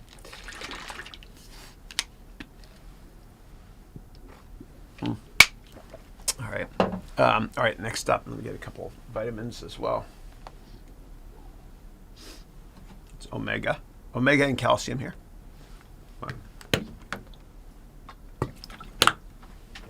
All right. Next question I've got is from Jose, who wrote, Chris, oh my God, Chris, so many things to learn. Thanks for the Nanopool. I'll take a look at it and build a miner. Yeah, enjoy it, dude. Enjoy it. Don't mess with Texas. I think probably the cost per kilowatt hour is lower. It's definitely lower where you live than it is for me here on the left coast. Yeah. Okay. Next up, Senyum wrote, Chris, how much credit utilization has a credit score? What are a few tricks to not have a dent in credit score? Yeah, so a couple of things. There's a couple companies that can help you with this. There's one called FIC, F-I-C, which stands for the Fair Isaac Corporation. There's plenty of credit companies out there. You can download Credit Karma as well, which will help you understand how to improve your credit score. But there's a couple of tricks. Number one is obviously pay all your bills on time. Number two, if you have a credit card and say your monthly limit is $300, pay it off early every month, and then call the credit card company and say, hey, can you increase my credit limit from $300 to $400? And if they say yes, they'll probably say yes, you have good credit. That helps your credit score as well. And it all depends where you live, though, and many other factors. I'm not an expert in this area, but if I were you, just download Credit Karma or do a search on how do I improve my credit score, and you'll see. And it gets tricky because if you forget to pay back one thing, one credit card, and you're a little bit late, it can destroy your ability to buy a house. And it happened to me years ago. It was back actually 2014. I bought this house here in Hillsborough, California. And I was long 2 houses, and I had to sell one to buy this one. And I didn't have a big liquidity event yet when it came to stocks, right? And I got one eventually, which was nice. I harvested an investment in BC. But what I did was I tried to buy this house. And Wells Fargo, they wouldn't give me a mortgage. I was like, what the hell, man? I have a good bank account and stuff. What's going on? And it was because I went to this clothing store years earlier in San Francisco called Nordstrom. And when I was at checkout, they said, hey, we'll give you $20 off if you fill in this credit card. We'll give you this credit card from Nordstrom. I was like, oh, how great idea. Don't do that. I did it, and then I paid back a bill to Nordstrom a month or so late. And it was their mistake, actually. And they called the credit company, and they butchered my credit score. And so I'll never forget. I went downtown San Francisco in the Westfield Shopping Center on Market Street. And I went to the top floor where Nordstrom is. And I found the manager. And I got down on my knees. That's me on my knees. Hey there. I got down on my knees. And I begged him to call the credit company and fix this. And finally he did, because I asked a lot. And yeah. But that improved my credit score. Or at least made it better so I could buy this house. Yeah. All right. All right, give me 1 second, guys. All right, next up, Bettina. Bettina, good to see you. I've never seen you on the call. I hope you join us again, and welcome. So Bettina wrote, thank you for doing this live call. You're most welcome. Thank you for being here. Thank you. Next up, I've got Nika, who wrote, wow, interesting topics. Thank you for taking this time with us. You're most welcome. You're most welcome. Yeah. And I do criticize Beijing from every now and then. Just because I'm a firm believer that, my students can accomplish anything. And, one of the things I hate in this world is when, there's a glass ceiling in place. So there's only certain amount of success you can have in life. I hate that. And I hate it when countries take away, freedoms from anybody. Yeah, it kills me. Yeah. Okay.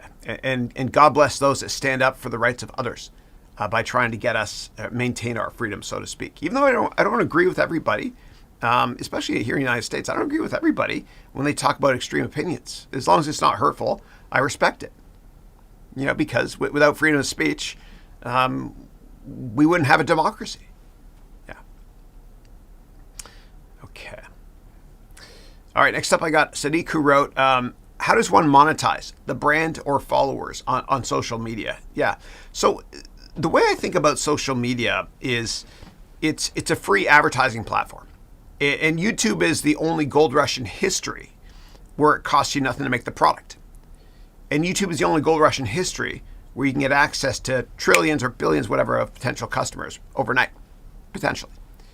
And so when I think about social media, I don't think about it as a way to make money. Yes, I do make money on my videos. I have some videos that have made 5,000 or more just through advertisements. That's not why I do it, though. I do it because it's fun, and also because it's a long-term investment opportunity for me from a marketing perspective. Now, when you see a commercial for a car, usually you have to see like 20 commercials before you buy that car, at least. And those car companies spend a fortune on advertising. With social media, it costs us nothing. You already have everything you need to build something, far bigger than yourself, which is this thing. Everyone's got these things. There's no barriers to entry. And so when you're marketing a product or a service and you're advertising, you can't expect to do one video and expect everyone to buy courses online or whatever it is you're selling. You have to do lots of them. It's like dating. Before you get married, you go on many, many dates. That's the way you got to think about it from a lifetime value of a customer perspective when you're doing marketing. And the way to do it efficiently, social media, is to repurpose content. And so with me, for example, there's nothing left on the carcass of this YouTube webcast when it's done. I've optimized it to the extent that when I'm done with this, you can watch a replay on YouTube. It gets turned immediately, automated, into a podcast. The 7 best questions asked for the week become vlogs that drop every day at 9 a.m. Little parts of it are added to Instagram, little videos, tweets, LinkedIn videos, all that great stuff. Yeah. So that's how to think about it. You work smarter, not harder, by repurposing the content elsewhere. And it's a marathon, not a sprint. Like, you can't just go into making social media content and say, well, I'm going to do it for a couple months and hopefully I make money. No. You have to be all in. As I mentioned, it's a marathon, not a sprint. You got to be long-term focused. And when I worked at Goldman Sachs, they used to say, Chris, and all of us in the starting program when I was there, they used to tell us, be long-term greedy. You have to be long-term focused. And the way I think about it is every video I make, right, it might not make sense to a lot of people, but every video I make, it's like a coffee franchise or a Subway franchise or McDonald's franchise, whatever it is, that's going to make money in the long run. And I don't want my students to look back and tell themselves 20 years from now, I don't want you to look back and say, damn it, I wish I had made more YouTube content. You could start today. And I teach you how in the sales, marketing, and communications portion of my MBA degree program. Yeah. So anyway, y'all have this. Everyone can do it. Yeah. Jose wrote, the left coast, LOL. Oh my God, I really miss your sense of humor. I miss you too, brothers. It's good to see you, man. Good to see you. Yeah. Okay. Next up, Hermanth wrote, can you share some information on cryptocurrency sales tax in India? I don't know anything about cryptocurrency taxes in India. I'm so sorry. Yeah. Okay. Julian, how are you? Julian graduated from the platinum version of my MBA program last year. Great guy. Julian, I hope you're looking forward to the option course. I remember you asked me a lot about options, and I told you last year and a year and a half ago in the program that I'm working on it. It's coming soon, brother, and I can't wait to show it to you. Thank you. Julian and his son Martin created this awesome company called Grizzyware. And so Julian is from Sofia, Bulgaria, but he lives in Germany right now. And I had he and his son Martin on my webcast not too long ago. And so let me show you their product. It's really cool. And I bought them for my kids as well. They love it. And they're getting a lot of social proof and street cred for it as well. There's Martin right there. And basically what Julian did with Martin, his 14-year-old son, when he was at home because of COVID in Germany, they made this company. It's a great company. And this, by the way, is hosted on Shopify. And so it's really high quality content. So I bought a couple of these here, which is cool. I wear it as well myself. It's called Grizzyware. And there's Martin, good looking kid, looks just like his mother. Yeah. All right, cool. Well, it's great to see you, man. You bring a smile to my face, brother. Great to see you. Okay, but Julian from says, hello and good evening, guten Nacht. From Germany. I'm concerned about the ECB. Give me 1 second, please. Hold on 1 second, guys. Sorry. Hold on. Oh, it kills me. Give me 1 second, guys. Hold on. Here we go. I found it. Okay, good. I'm concerned about the European Central Bank politics and the possibility of stagflation. My question is, what are the best measures to hedge yourself from stagflation? Yeah. I don't know, dude. I don't know. Like, when it comes to inflation in general, I believe you can buy TIPS, Treasury Inflation Protected Securities. And I'm incredibly diversified across all asset classes, but I don't know the answer to that question. Sorry. Yeah. If you're anybody else, I'd make it up. No. All right, next up we got Abby. Abhishek wrote, Indian people investing style, changing physical assets to finance assets. Yeah, and if I'm misreading it, let me know, please. I'd love to answer the question the best of my humble capabilities. Thanks. Okay, and Jose said, "Oh my God, Bob is back on HNN." That's right, Bob Burgundy. He opened the show today. He's kind of a prick. He looks just like me with a mustache. Yeah. This guy. This is the guy. This is Bob Burgundy. Okay, he's a prick. Hello, he's abrasive. That's him. Yeah, anyway, I'm back now. All right, next up, we've got Eston. Eston, how are you? Eston's in my MBA program. He's working at a startup with 4 employees. Great guy. He understands a lot about tech startups. And I butchered a one-on-one call I did with him when we talked about a financial model on Airbnb ages ago. Sorry about that. Sorry, Canadian. Yeah. So Eston wrote, hey, Chris, what do you think about a deferred gains tax? I feel it's not only a slippery slope to the lower end tax bracket, but also not right, especially if there isn't a deferred losses. Yeah, the tax code is being changed right now, thank God, so that billionaires have to pay taxes, that are closer to the highest tax bracket. The 400 richest families in America pay 23% tax, but the highest tax bracket is between 35 and 40%. So hopefully they change that. Now, when it comes to deferred tax in general, I think it's fair. I think it's fair. I believe in a 401k. I believe that in different countries it's called something else. So if you're watching this overseas, do a search on your country name version of 401k. I believe in 401k up to a certain amount, 20, 22 grand, whatever it is per year. But I think you should only be able to do that, save that amount tax-free, if you have a certain income. Yeah. Otherwise, I think you should pay taxes on everything if you're extraordinarily wealthy. Right? But the way the 401k tax code works, we know, is you can take a certain amount of money every year, put it into a retirement account, and you can invest in stocks or anything you're allowed to, make a lot of money. And then when you get old, you take the money out and you pay taxes then. And hopefully by then it's worth a hell of a lot more.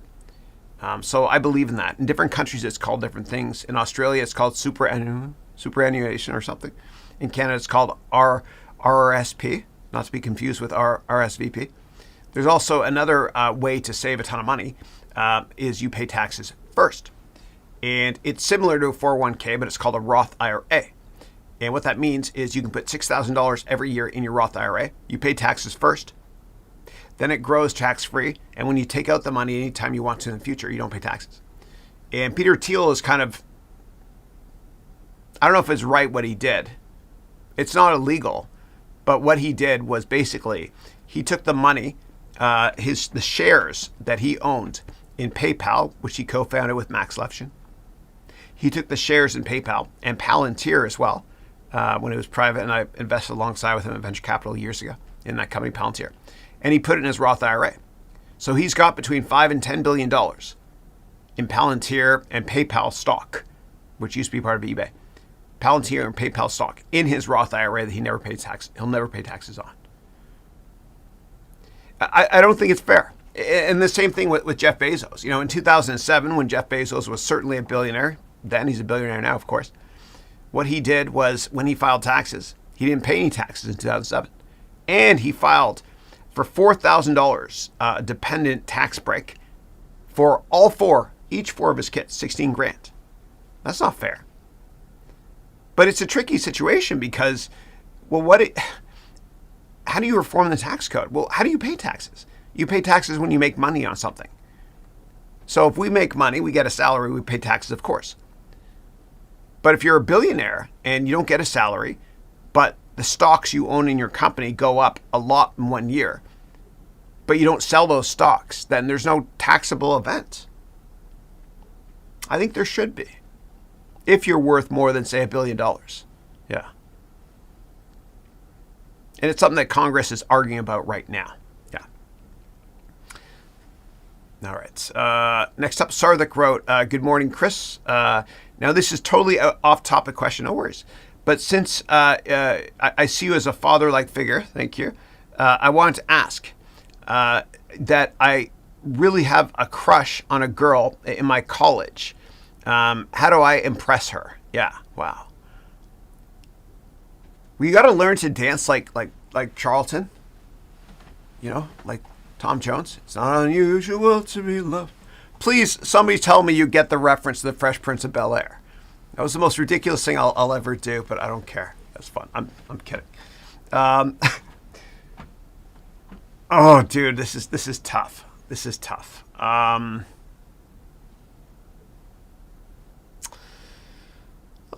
Here's what I'm going to say. I would say don't ever try to be someone you're not. Just be yourself. And she will love you for being yourself. Just be you. because everybody else is taken. And I remember when I first started dating Christine, my wife, back when I was 24 and she was 22, back in late 1996. I knew this was the one. Like, she was amazing. I loved everything about her. And I tried too hard. And, you know, I was watching what I said and stuff. I was kind of nervous, man. And I remember we go out to dinner or whatever it was, a coffee shop at a place called Just Desserts in Mississauga, Ontario. And I was just, she, you know, afterwards what happened was, like, she didn't really accept me on the next date, right? And I tried too hard.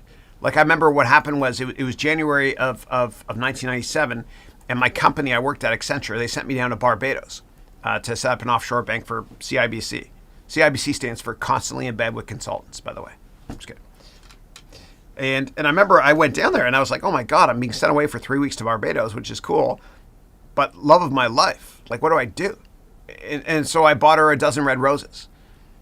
And I remember I called her and she was nice, but not that nice. Like, I was trying too hard.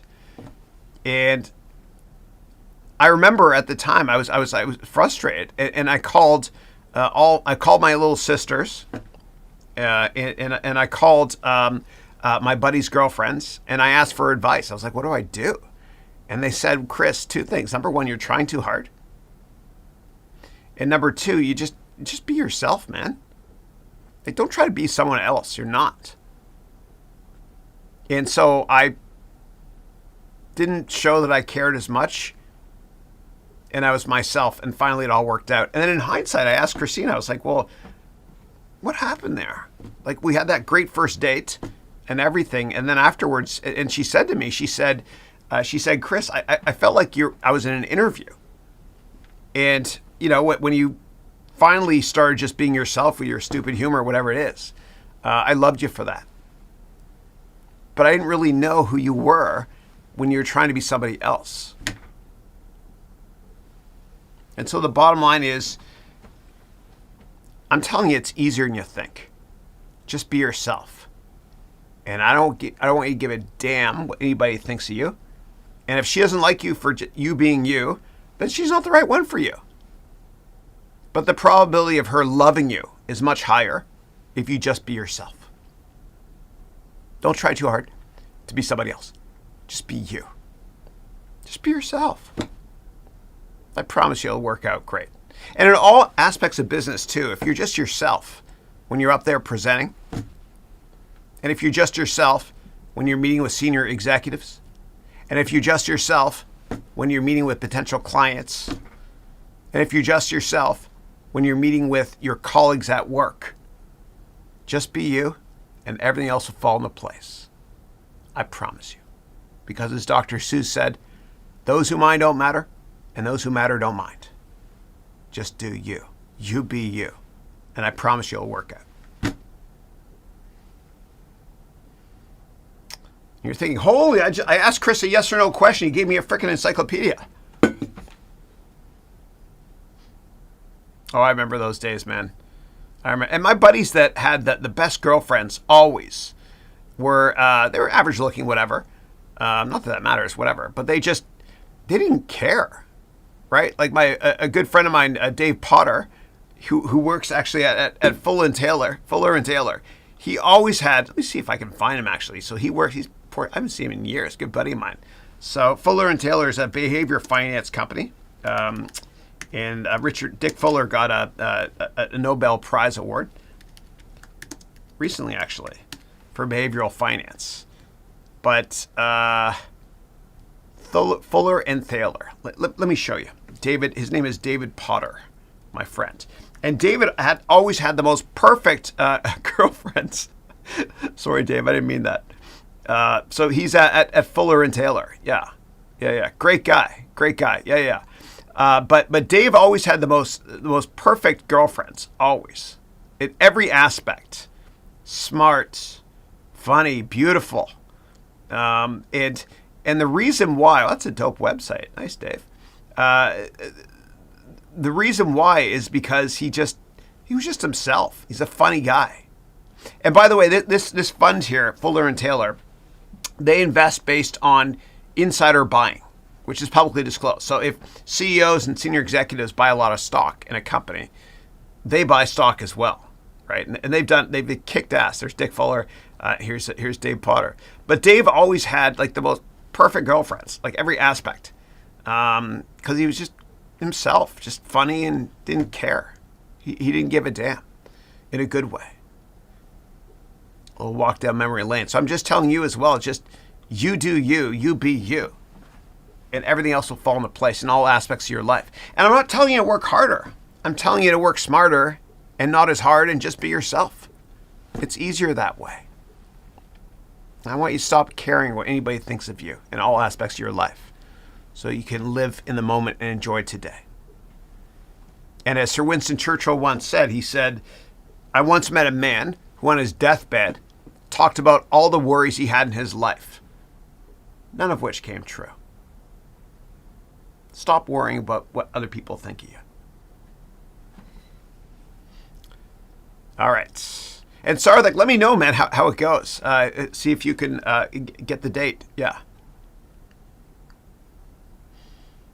And the sooner you understand that how attractive being confident is and being yourself, the happier you're going to be in life. I wish I could have gone back in time and taken myself and gone, just be yourself, Chris, you idiot. Yeah. All right, and Abhishek wrote, I joined your course, loving it. Thank you. And I have another Abhishek in my Platinum program. That's why I called you Abby earlier. We call him Abby. And he's based in Singapore. Great guy. Yeah, he just started a human resources-based consulting firm. He's kicking ass. Okay, and then Noam Vader wrote, thank you, I appreciate it. You're most welcome. You're most welcome. And I can't see what your icon is there. Cool picture, man. Nice. All right. I thought you were a movie star for a second there. I thought you looked like Jason Momoa. Yeah. He's cool as well. Yeah. He was in Dune. He did a great job in Dune. Yeah. That guy's dope. Yeah. Not as cool as The Rock. By the way, The Rock is being asked now, Dwayne Johnson, about politics.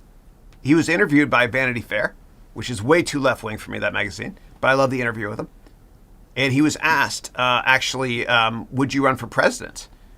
And he indirectly said yes. And so I think he's got people looking into it for him right now. It's pretty amazing, eh? He's probably the most likable person on the planet, too. Yeah. It'll be interesting, yeah.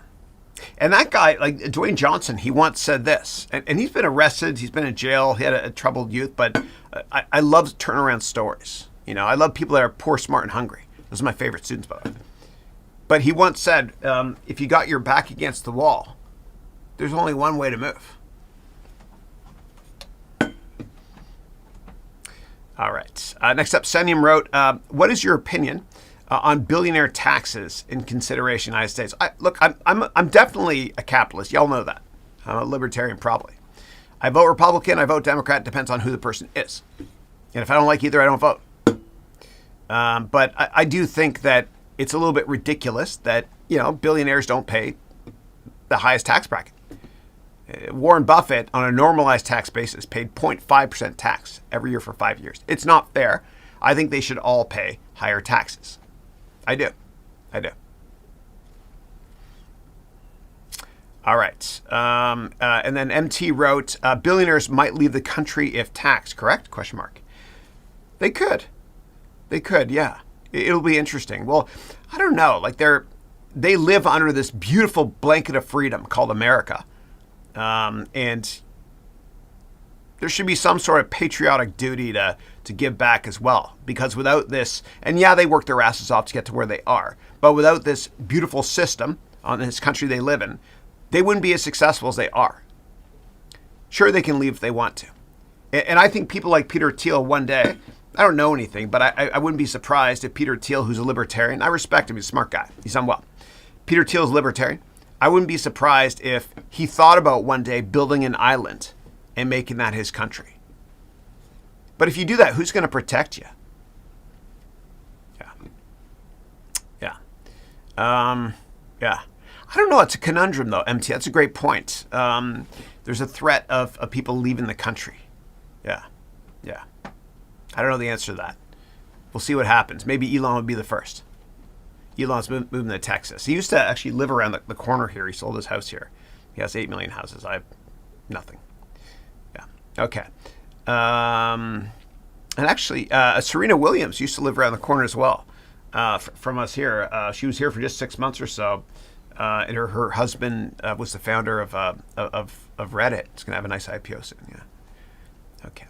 All right. Next up, Abhishek wrote, "Hey Chris, there are so many coins with the same use case. Also, as the technology improves, new coins will replace the old ones. How should I invest long term, and what should be my long term?" Yeah. It's hard. Look, there's now more cryptocurrencies out there than there are traditional fiat-based paper currencies. It's a bubble. Most of them are garbage. And you've got to do your own research. And so I have a course called the Complete Cryptocurrency Course. And in my MBA, I have a much more up-to-date version where I walk you through 49 steps to look to invest in cryptos. And it's kind of modeled after an IPO prospectus. So I would check that out. Check out my MBA program. It'll help you a lot with deciding what cryptos to invest in. Make sure that there's a limit on supply. And if there's no limit on supply, make sure they have an amazing platform like Ethereum, which is the platform for NFTs and ICOs. Yeah. All right.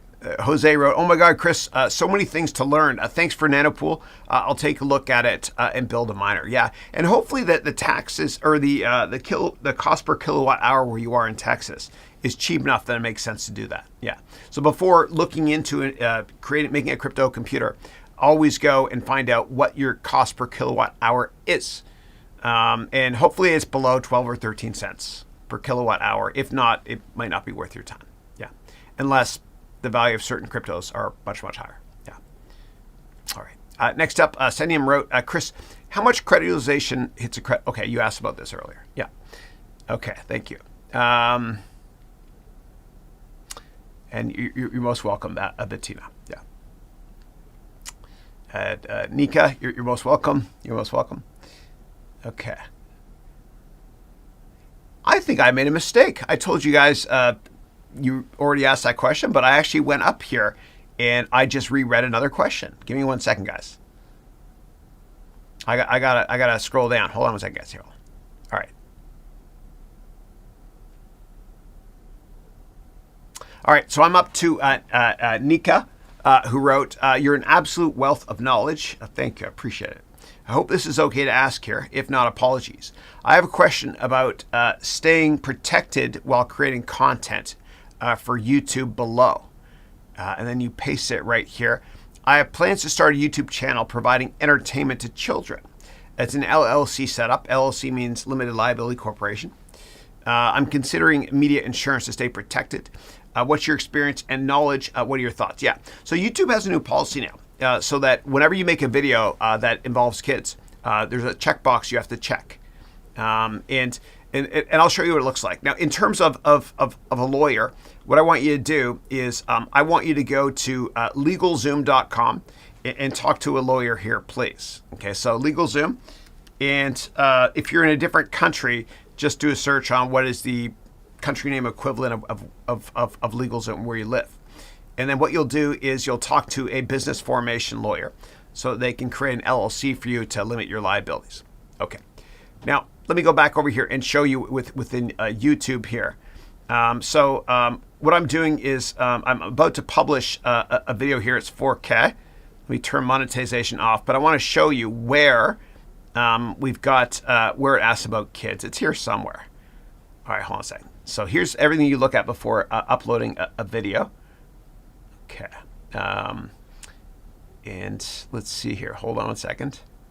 Here we go. Age restriction right here. Yeah. No, don't restrict for kids.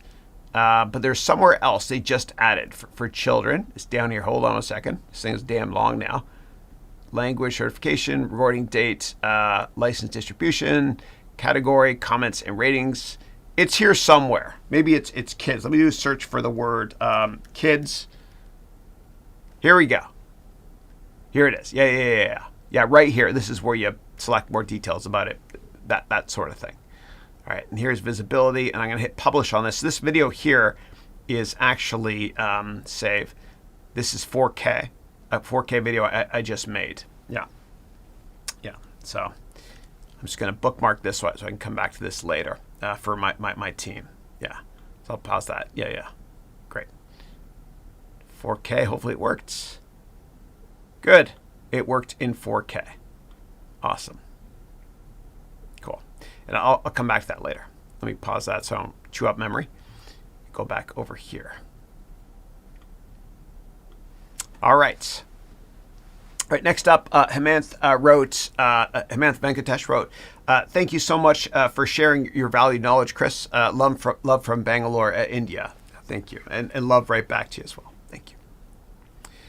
Okay, Shock Rollo. I haven't seen you in a while. Hope you're doing well. Shock Rollo wrote, I just started college, and I had an online orientation where I realized how left behind I am. I'm freaking out because my soon-to-be classmates are so ahead of me in everything. They already have so many extracurricular achievements, so how can I make a distinctive presence when I barely scratch the surface? Thanks. Yeah, there's nothing stopping you from being an entrepreneur. So how about this? Why don't you start an online charity? Yeah, so maybe they're a president of a club, or they're in, I don't know, junior achievement or whatever it is they're in. So what? What's more important to me is what you've done from an entrepreneurial perspective. Why don't you start your own online charity? Anybody can do it. Anybody can do it. And you know, when I was in my 20s, what I did was I started an online charity, which helped me out a lot in my life because it kind of gave me my fix for entrepreneurship. So what you can do is you can always look at older websites by going to Internet Archive. Okay, and if you're ever thinking of starting a company, you can look at the old or early websites for that company. So if I go here, for example, CICC.com, which used to stand for, it was my charity, one of my many charities. Whoops, I screwed that up. My charity called Canadian Internet Charity Consulting.com. And now it's owned by the largest Chinese investment bank. I'm a loser for not renewing it, but it was never about the money for me. So this here is all the Chinese investment bank. But if we go back here to when I started this charity, I actually did, I think it was 97 or 96 or so, I can't remember. But you can actually go back and look to see what it looked like originally. And so I think I made it with a technology called Front Page, which was a software company that Microsoft bought. It was called Vermeer. They bought it for $100 million. Great acquisition.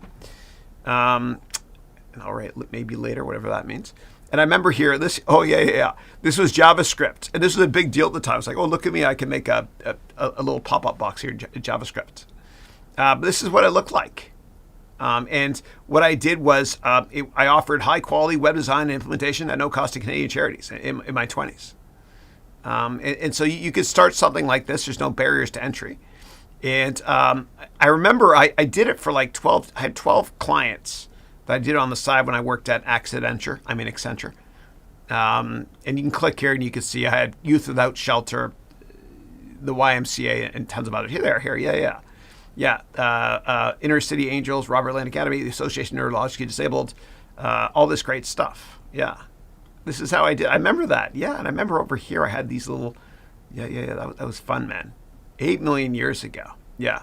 But there's nothing stopping you from doing something like this as well. You know, giving back and being entrepreneurial. And this way, and for anybody that's working at a big company, if you feel claustrophobic and you can't take it anymore, and there's an entrepreneur inside you screaming to get out, you can start a charity on the side. And that will get your entrepreneurial fix out of you. And also, you never know, you might learn a lot about entrepreneurship, which helps you launch your own company one day. And if people find out in your company that you started a charity, they're going to love you for it anyway. It's great. It's great. You kill a couple birds with one stone. You make the world a better place. You get your entrepreneurial itch out of you. And you also see if you like running your own company so that one day you can put your dent in the universe by quitting and launching your own company. If that's something you're interested in. It's not for everybody, though. Yeah. Okay. A little bit more brekkie.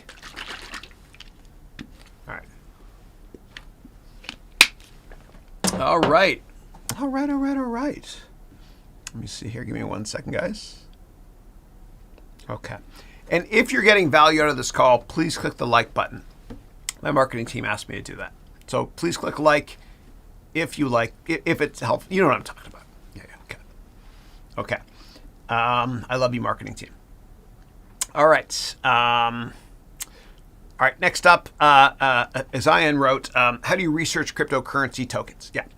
For ICOs and stuff. Yeah. So take my MBA degree program, or you can take my complete crypto course. But the MBA program has got more up-to-date versions of all that stuff. That'll help out with you. Yeah. Okay. And give me 1 second, please. All right, next up, Myron, how are you? Myron, can I tell my students about your business model or not yet? It's killing me. Myron is one of my MBA students. She's in my platinum program. She graduates this year.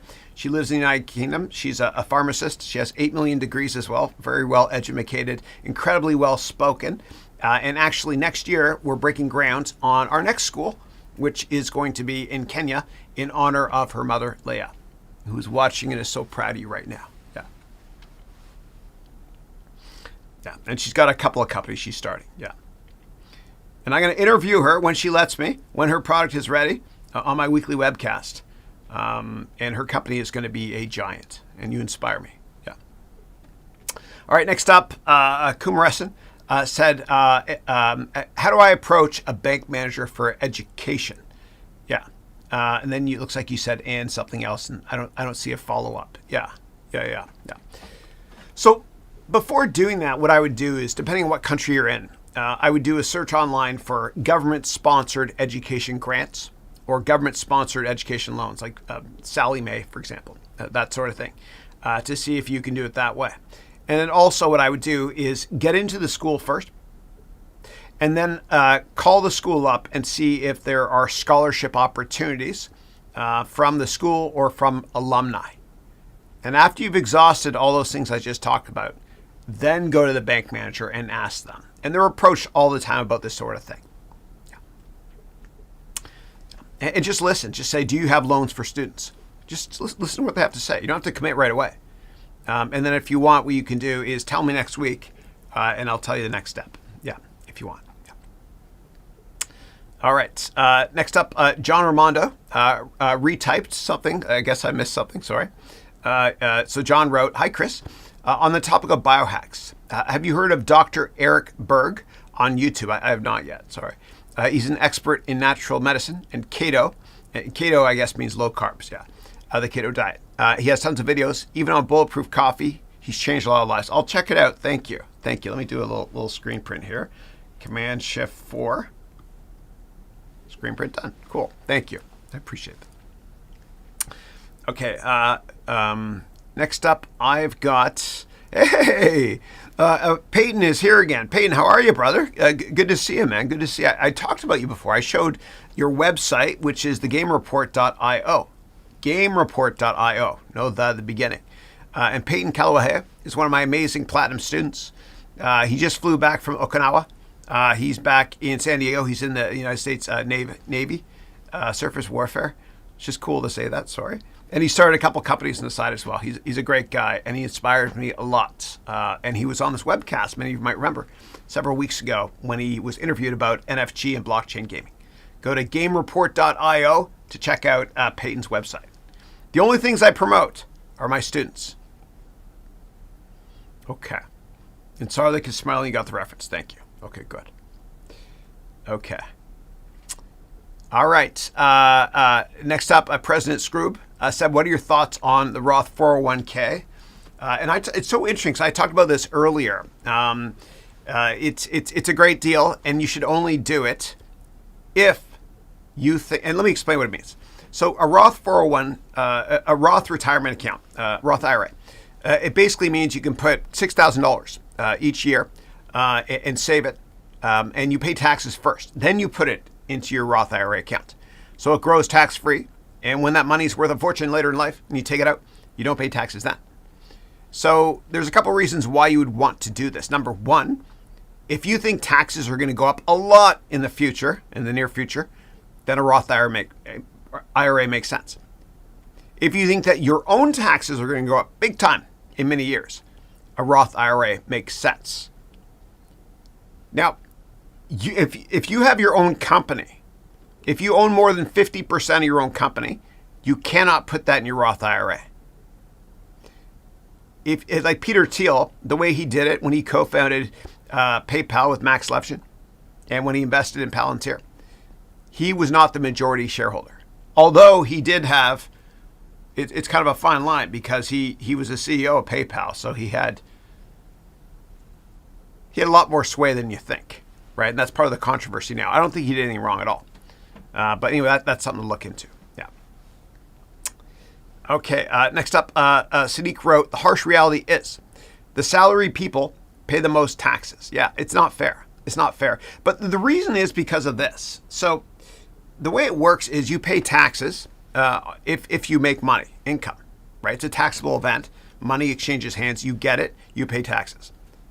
When it comes to billionaires, they don't make a salary, a lot of them, right? They just own a massive company. And if they have a lot of shares in the company and they don't sell those shares in a given year, there's no taxable event. Yeah. And that's why the tax code is broken. Yeah. And what happens with these wealthy people is they spend $1,000 per hour with these tax lawyers, tax attorneys. It's a lot of money, but it's worthwhile for them. And these tax lawyers find ways to make sure they pay as little tax as possible. And that's how these billionaires became billionaires. They're cheap. They're cheap. And if you work for somebody that's extraordinarily wealthy and they give you a crappy bonus in your first year, get the hell out of there. Because one data point does make a trend. They're cheap for a reason. I've lived it. I've worked for people that have paid me very well. I've also worked for cheapskate billionaires. Yeah. Okay. All right, give me 1 second here. All right, Rajesh wrote, I love those moves. And the ridiculous move when I'm in a funny mood, you're not alone. Okay, cool, thanks. And I don't know if you're referring to my Charlton dance. It's not unusual to be. Yeah. You had to watch The Fresh Prince of Bel-Air, which is the best TV show in history. Okay, that's where Will Smith got his start. And do a search for the Charlton dance.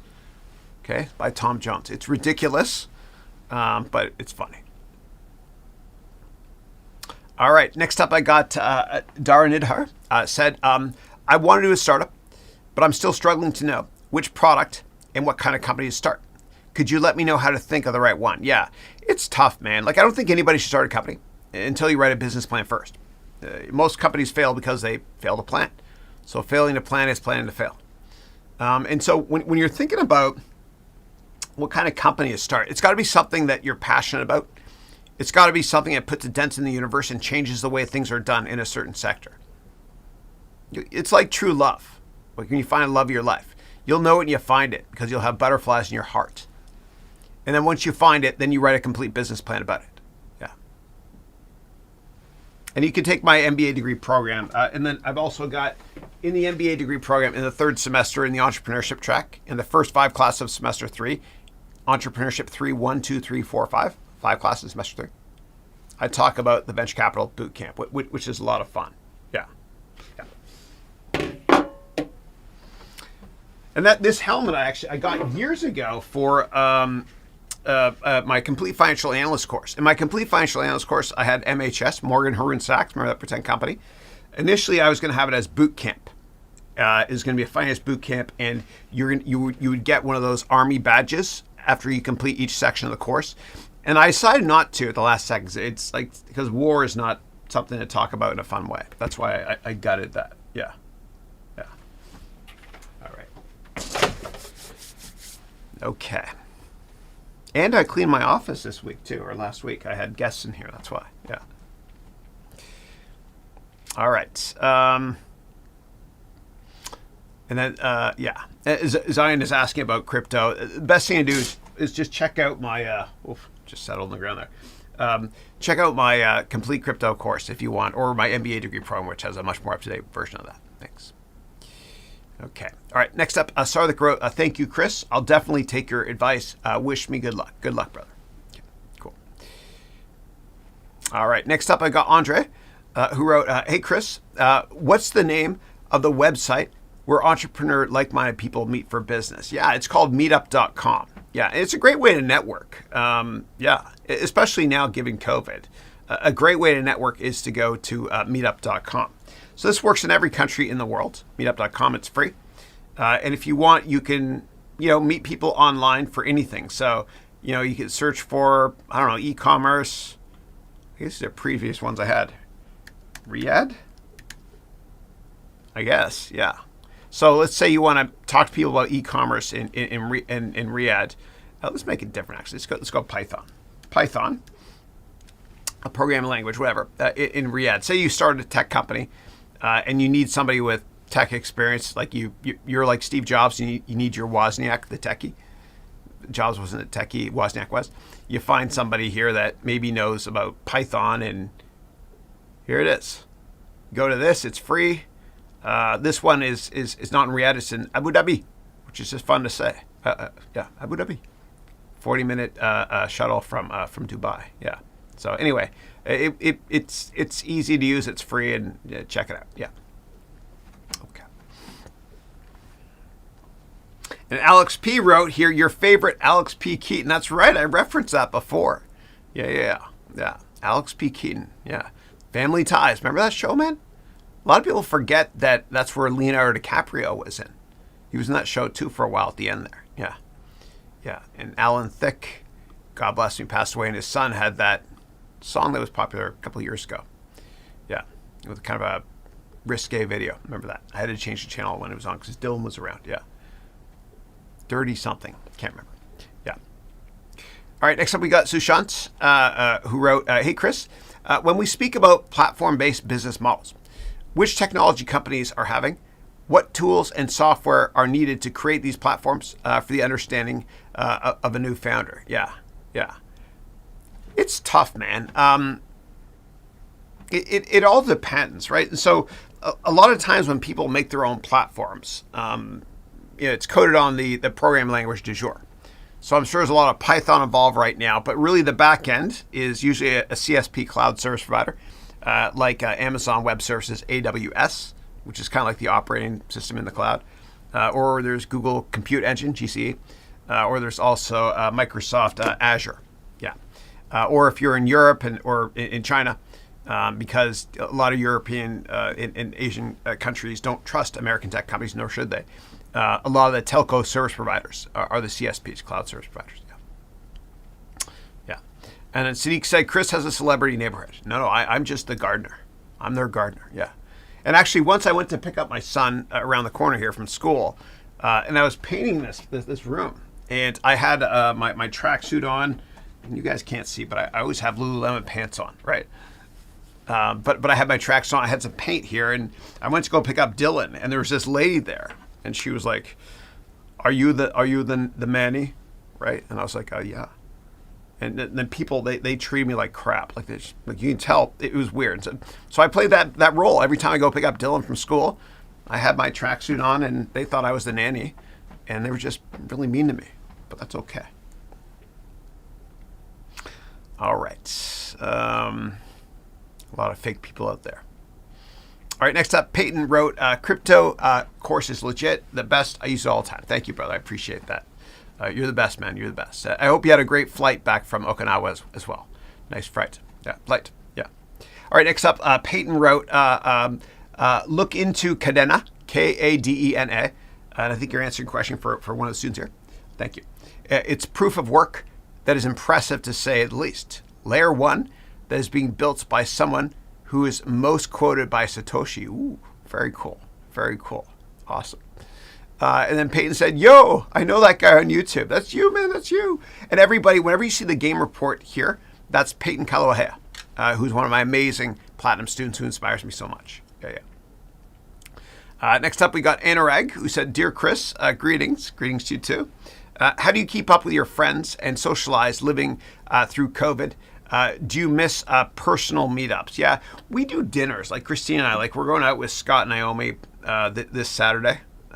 Scott, he works at a software company called Splunk, great guy. Actually, that's next Saturday. This Saturday, we're going out with Cameron, Cameron and Marjan, two of our buddies. Yeah. So that's what we do. We go out for dinners and stuff. I talk to friends on the phone. They'll set up a Calendly meeting with me as well, and we'll talk that way too. Yeah. Okay. And then Shibam said, "Hi, Chris. Love from India. Lots of love. Right back at you. Right back at you. Thank you. Thank you." Next up, Renveer said, "Hey, Chris. I live in Mauritius, and the stock market here has a couple of companies and don't have much volatility. What advice would you have for me when investing in emerging markets?" Yeah, make sure that there's enough liquidity, right? So before you invest in any company, I don't care if they're primary market, secondary market, whatever, new market, old market, etc. Make sure they trade a lot every day, and you want to make sure that the daily liquidity is enough so you can get in and out of the stock. God forbid if you need access to the money quickly. Because what we learned in 2008 is that when the market was in free fall, it's that illiquid stocks own you rather than vice versa. And so whenever you type up the ticker of any stock, okay, let's see here, KB Home, which I shorted KBH, and Lennar ticker LEN in 2008. 2006, I tried to short, my boss wouldn't let me. But when I ran my own hedge fund, I went short and I did well on it. But for example, this company here, KB Home, KBH Homes, home builder. The average daily volume is over 1 million shares times $40, right? So you can easily get in and out quickly. Make sure that the average volume times the number of shares results in a high enough number so you can get in or out quickly within an hour or so, if God forbid. You also want to make sure the difference between the bid and the ask, okay? This is if you want to sell it. This is if you want to buy it. Make sure the bid and the ask spread, this is tiny, it's 3 pennies, it's awesome. Make sure it's narrow enough. If it's wide, it means not many people are trading it, kind of like trades by appointment. So make sure it's narrow enough so you can get in and out if need be. Yeah, and of course, more importantly than any of this stuff, always do your own investment research as well on the company. And I provide you with a ton of frameworks, tools, etc. To help you do this. Okay, I hope that worked. Did that work? Did you guys see that website or no? I think so. Oh, it did work. Okay, good. Okay, cool. All right, next up, Shivam wrote, "I'm at the initial stages of my career." And give me 1 second here. Yeah, I'm at the initial stages of my career. How is M&A, post-merger integration profile? And is there any course for this? Yeah. So I do teach about all aspects of finance. We do case studies on M&A as well in my MBA degree program, which you can check out at my website, HarounVentures.com. Yeah. And for those of you that have taken the silver program, if you weren't on yesterday's webcast for just silver, for the upsell, if you guys want to get early access to platinum next year, email support@HarounVentures.com and I'll send you a replay if you're curious. Yeah. Okay. All right. And you're most welcome, Nika. All right. All right, next up, I've got Jose, and we got to wrap this up in a couple minutes. I apologize. I've got MBA office hours, meaning for my gold and platinum students, and then one-on-ones for my plat students too. Next up, I got Jose, who wrote, "Chris and Jose graduated last year from the plat program.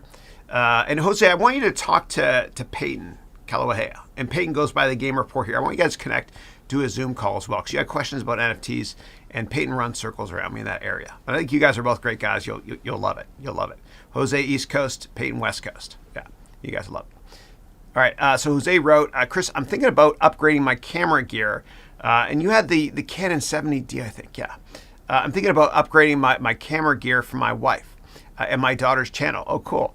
We actually have a studio room. Nice. And Sophie's channel is booming. Awesome. Very cool. I love it. Nicely done. I want to record in 4K and 8K if possible. Nicely done. That's awesome. Good for you, man. Good for you. I remember you had that camera, the necklace thing that held the camera up for you. It was pretty cool. What would you recommend? 4K and 8 camera gear. Yeah, that's tough. I'm leaning towards Sony these days.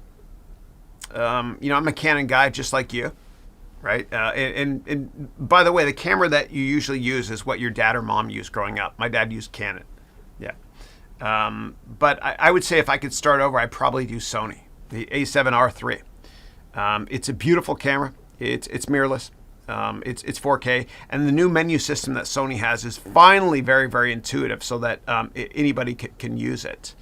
And I am going to show you that in a second. Hold on one second. All right, here we go. All right, so let's go to I guess we'll go to Amazon. I'll show you here. And if you can't find it at Amazon, go to B&H. Okay, B&H in New York, and you used to live there. I know you used to go there, and we talked about how awesome it is. You can go there. So Sony. Okay, let's see here. Sony. Yeah, here's the lens I got. Okay, I got the Sony E-mount 24 millimeter 1.4. Beautiful lens. It's great. I think you'll like that. That'll work out well for you. Yeah. And let me see what else I have. This is all Sony stuff. The Last of Us. What a great game that was. Yeah. And I guess all the Sony stuff going back 8 million years ago, even the show. Let me go to B&H. So I think I bought it through here because I want to show you the exact model that I bought here. I bought it, and you can also buy it from Adorama if you want to as well. So let me go to my account here, and because I want you to get the same one I've got, if you want. Yeah. My orders. Log in. Okay, here we go. And I will see. It was last year. Search orders. Yeah, this was for the Sony camera. I remember I got this as well. I must have gotten it from Adorama. Give me 1 second, guys. Hold on a second. Go to Adorama. And we're near the end of the webcast anyway. So Adorama. Yeah. So always start with whenever you buy camera equipment with Amazon. Great return policy. Then you do B&H in New York. Then you do Adorama. Okay. And the reason I'm going through is because I want to show you the exact model that I got, so I can recommend the right camera for you. Yeah. All right. Log in. I recently changed all my passwords too, because Apple told me to, which was awesome. So let's go to all my orders. All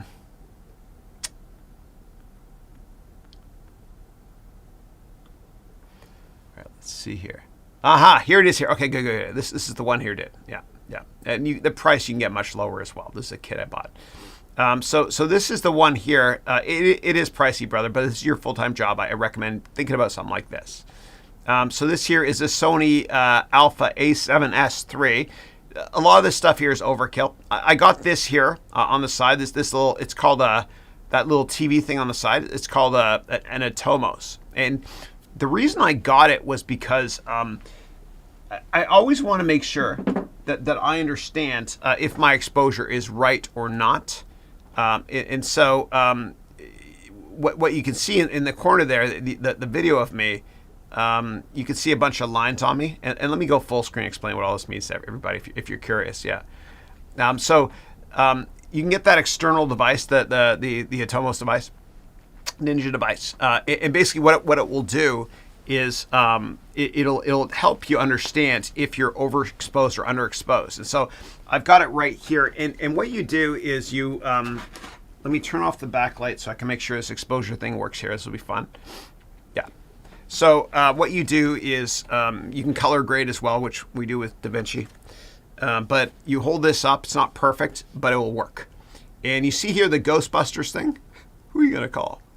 Right here. You want to make sure that the light is right under 80, okay? Otherwise, you're if it's above 80, you're overexposed and vice versa. Okay, so you see the green there. Everywhere I hold it, it's good enough. Good. So that's exposure. And getting that external device that I showed you, the Atomos Ninja, which I bought as part of that bundle, will allow you to have this on screen. Now this, I'm using a high-end camera, not the Sony one, it's a Canon, another one here, C300 Mark II. To record for this here. But all this on-screen stuff will help you understand how to come up with the best video so you don't have to change stuff in post-production. So right here I've got here we go. Yeah, right here I've got the Kelvins, the Kelvin scale. And we know that a high Kelvin of 6,000 means a bluish light, and a low Kelvin of 3,000 means a yellowish light to match your skin, whatever it might be. Aside from that, I can record in camera, as you know. If you're going to have the Sony camera close to where Sophia or your wife or yourself are recording, you might be able to record in camera as well with an external Rode mic as well. Yeah. So anyway, that's the setup I have. Whoa! Scare me. That there, my friends, is my alarm to tell me that we got to stop the weekly webcast. And that gave me a little bit of heart attack, but I'll be okay. Don't worry. Of course, that's from Guardians of the Galaxies. And I was looking through my old comic books, and I have Rocket Raccoon #1 in perfect condition. I bought it when I was a kid back in the early 80s, whatever. I don't know he was going to be a star, but it's worth something now, which is cool. All right, so we are going to wrap up this week's webcast. If you're my gold or platinum students from this year, last year, next year even, you can join me on the weekly MBA office hours starting today for gold and platinum students at 11:20 a.m. If you're part of my silver program, I would love to have you join us for next year, which starts on January 10th. You can go to harounventures.com for more details, or email support@harounventures.com, and I'll give you a replay of the webcast we did yesterday for the upsell for the silver students. Go to gold and platinum. The next class starts January 10th of 2022. If this was helpful, please click like and subscribe and all that great stuff. I vlog every day, and my next vlog drops at 8 a.m. tomorrow. My vlog every day drops at 8 a.m. God bless you all. Have a happy weekend, a safe weekend, a healthy weekend. And with all of my weeklies, I always end with this video here I licensed from the Silicon Valley Historical Association. God bless you. I'll see you next week, and thank you. Love you guys. When you grow up, you tend to get told that the world is the way it is, and your life is just to live your life inside the world, try not to bash into the walls too much, try to have a nice family life, have fun, save a little money. But life, that's a very limited life. Life can be much broader once you discover one simple fact, and that is everything around you that you call life was made up by people that were no smarter than you. And you can change it. You can influence it. You can build your own things that other people can use. And the minute that you understand that you can poke life and actually something will, if you push in, something will pop out the other side, that you can change it, you can mold it, that's maybe the most important thing, is to shake off this